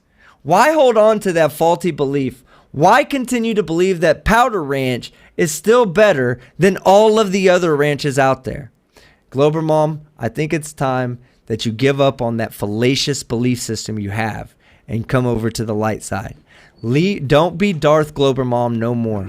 Come over here and be Jedi Apprentice Glober Mom. Kiwi H for 5 New Zealand dollars. Can the virus go around the curve to the bottom of a ball? Yes. Yes. In fact, that's where it's all at right now. It's all down in Antarctica, according to flat earthers. Yeah, in Antarctica where it's cold. Renee and me for $4. Just take my money. Thank you, Renee and me. I appreciate it. And then NANA for $2. I watch Team at 480p max. Well, guess what? Starting next live stream, you'll be seeing me in 4K, and y'all can complain about it in the chat and yell at each other and super chat me insults and all that shit. Talk about how wide my teeth are. Talk about how my bandwidth would be lower if I wasn't so ugly. Tony, what do you have coming out? Well, I finished the graphics on my entropy video, and I'm going to be putting audio on it this evening. So that's what I'm at. I'm also working towards doing some live streams with Professor Phil Bell. I just need to work out how OBS works in order to make that happen. So I can help you out with that if you need me to. Oh, that'd be very kind of you. It'll only cost you another super chat. I'm just kidding. Okay. Don't stop. No, stop. No. No, I don't do it. Don't do it. I was kidding. I was being facetious, and I don't want you to run over. You really do need Rogaine bad. You have to send it to don't give me any money. PayPal.me/FTFE. No, don't do that either. He's lying to you. But no, honestly though, yeah, I'm glad you came on tonight. I'm glad you poked your head in here. You have a forever invite, just like a lot of people out there. And whenever you want to come on and give your opinion and your your intellectual opinion about something, or even if you just want to come on and yell at somebody, you have a forever invite. So thanks for coming on, Tony. That's very kind of you. I was kind of reviewing a paper in the background, but listening to that guy, he was quite frustrating, actually. And eventually it got too much. I wanted to tell him off a little bit. Yeah, he left away, surprisingly rapidly after I came on. Yes, okay. All right, this is the one time I'm going to do this, and I'm only going to do it because Glober Mom knows how much I love her, but look at her super chat. All ranch dressing lovers in the chat unite. You know what we do to people that try to start a mutiny around here? You know what we do, don't we? We time them out. We time them out. So all non-ranch lovers unite. all non-ranch, all anti-ranchers in the chat unite. If you have a blue wrench, you're welcome to time her out. And then you've already been added back, Glober Mom. Quit yelling at me. I know you're yelling at me right now. Because I do actually really enjoy your presence. So thank you so much. But you're wrong about ranch. And then Wildman Fujiyami. What? Cypher just got timed out by Chrismer. Oh yeah. Anybody that says they're with Glober Mom gets an automatic timeout too. Jerry Menifee for $2 with a super sticker that says cool. Thank you very much. I appreciate it. Wild man, they fucking took away our Cream Skeptic. I've been playing in VR. I'm back in the mix. VR chat time. Me and Fight and you. We need to get together and get our get that get it set up. Get that what's it called that you built, the studio that you built. Get that set up for people to come in and enjoy. So look forward to my message next week or this week with you coming up. All right, now let me check to make sure that Fight, do you have anything that you want to add? Thanks. Fun tonight. I tried to stay neutral, but I had so many things I wanted to say. It's really hard. Tomorrow, got Monday night debates. Dion Smo is coming on. We're also going to have a Globers and Goblins stream with the Dungeons and Dragons. And then I'll be releasing my new video on Tuesday also. Oh yeah, cool. No, I was Wildman said the studio is 200% ready. Well, if it's 200% ready, I'm sorry, that means you've missed the mark by 100%. You need to go back to the drawing board, sir. See, I can't even allow people to say that they're actually above and beyond ready, can I? All right, Dark Steve 84. Oh, he became a new member. Woohoo! Welcome to the Rage Dingers. You get to use our selective set of emojis, including these two bad boys right here. Oh, well, when it comes up, I'll show you. We need to stream, next gaming stream, we need to stream some Population 1 together. Yeah, I think next time I game stream, I'm doing Squadrons. That shit is so much fun. Yeah. Although I don't know if Commander Darklight's out there this week. I don't know if Commander Darklight's out there in the chat right now, but if you're out there, Commander Darklight, I'm ready to play when you are. Go ahead, Fight. My bad. Sam wants to come back on Wednesday again. We can have another session with Sam. Say that interview with Sam was real fun. There was a lot of fun. It was actually one of our most viewed. It was actually one of our most viewed podcasts. Might have to have him start coming around. Hey, listen. He said he's willing to come on every week. Yeah, I'm willing to bring him on here and let him debate somebody on my channel or your channel. Doesn't matter. 100%. That would be a fun shit show. That dude has a good personality. It would be fun. The plot hole for $2. Dock U-boats to the plot hole for the FTFE photos. Oh, the super secret photos. Yeah, and Jonathan Hare says Nathan Thompson lost his Facebook group. We already did announce it, but just because you mentioned it, we'll go ahead and announce it again. Everybody out there, light your cupcake. I know you have a cupcake that has a celebratory candle on top of it. Light your candle up right now. Close your eyes and make a wish. Blow out the candle, and that extinguished fire is Nathan Thompson's Facebook group. 140,000 researchers. All gone. Wherever will the retards go to? Well, I guess we're going to look at that on Monday, right? Yeah. Or Wednesday. Monday you have a debate, right? Wednesday, sorry. Yeah, Wednesday Okay. we'll do a stream going over all that. All right, guys. I think that's it. No gaming stream for me tonight. I think I'm gonna work on my video. I gotta finish getting the studio set up so that it's 4K appropriate. But other than that, man. Then you need to remove yourself from it, right? Exactly. No, here's the thing. Before, like, if something was slightly off, you couldn't really tell because it was only a 1080p camera and it was kind of focused on me, so my background was slightly blurred. But in 4K, you can see fucking dirt on my wall. I mean, it's not even... It's how fucking about you clean your fucking crazy. house? Because I'd rather just... That's why I said I fucking got it to get it ready, you asshole. God damn, Tony, why do I put up with this guy? Shit. I'm not stepping into that domestic arrangement. You love me and you fucking know it. I was just saying that if there was dirt on the walls, you could see it in 4K. Oh, if there was dirt. It's funny you would mention there being dirt on the walls. Clean your house. That's disgusting. Yeah.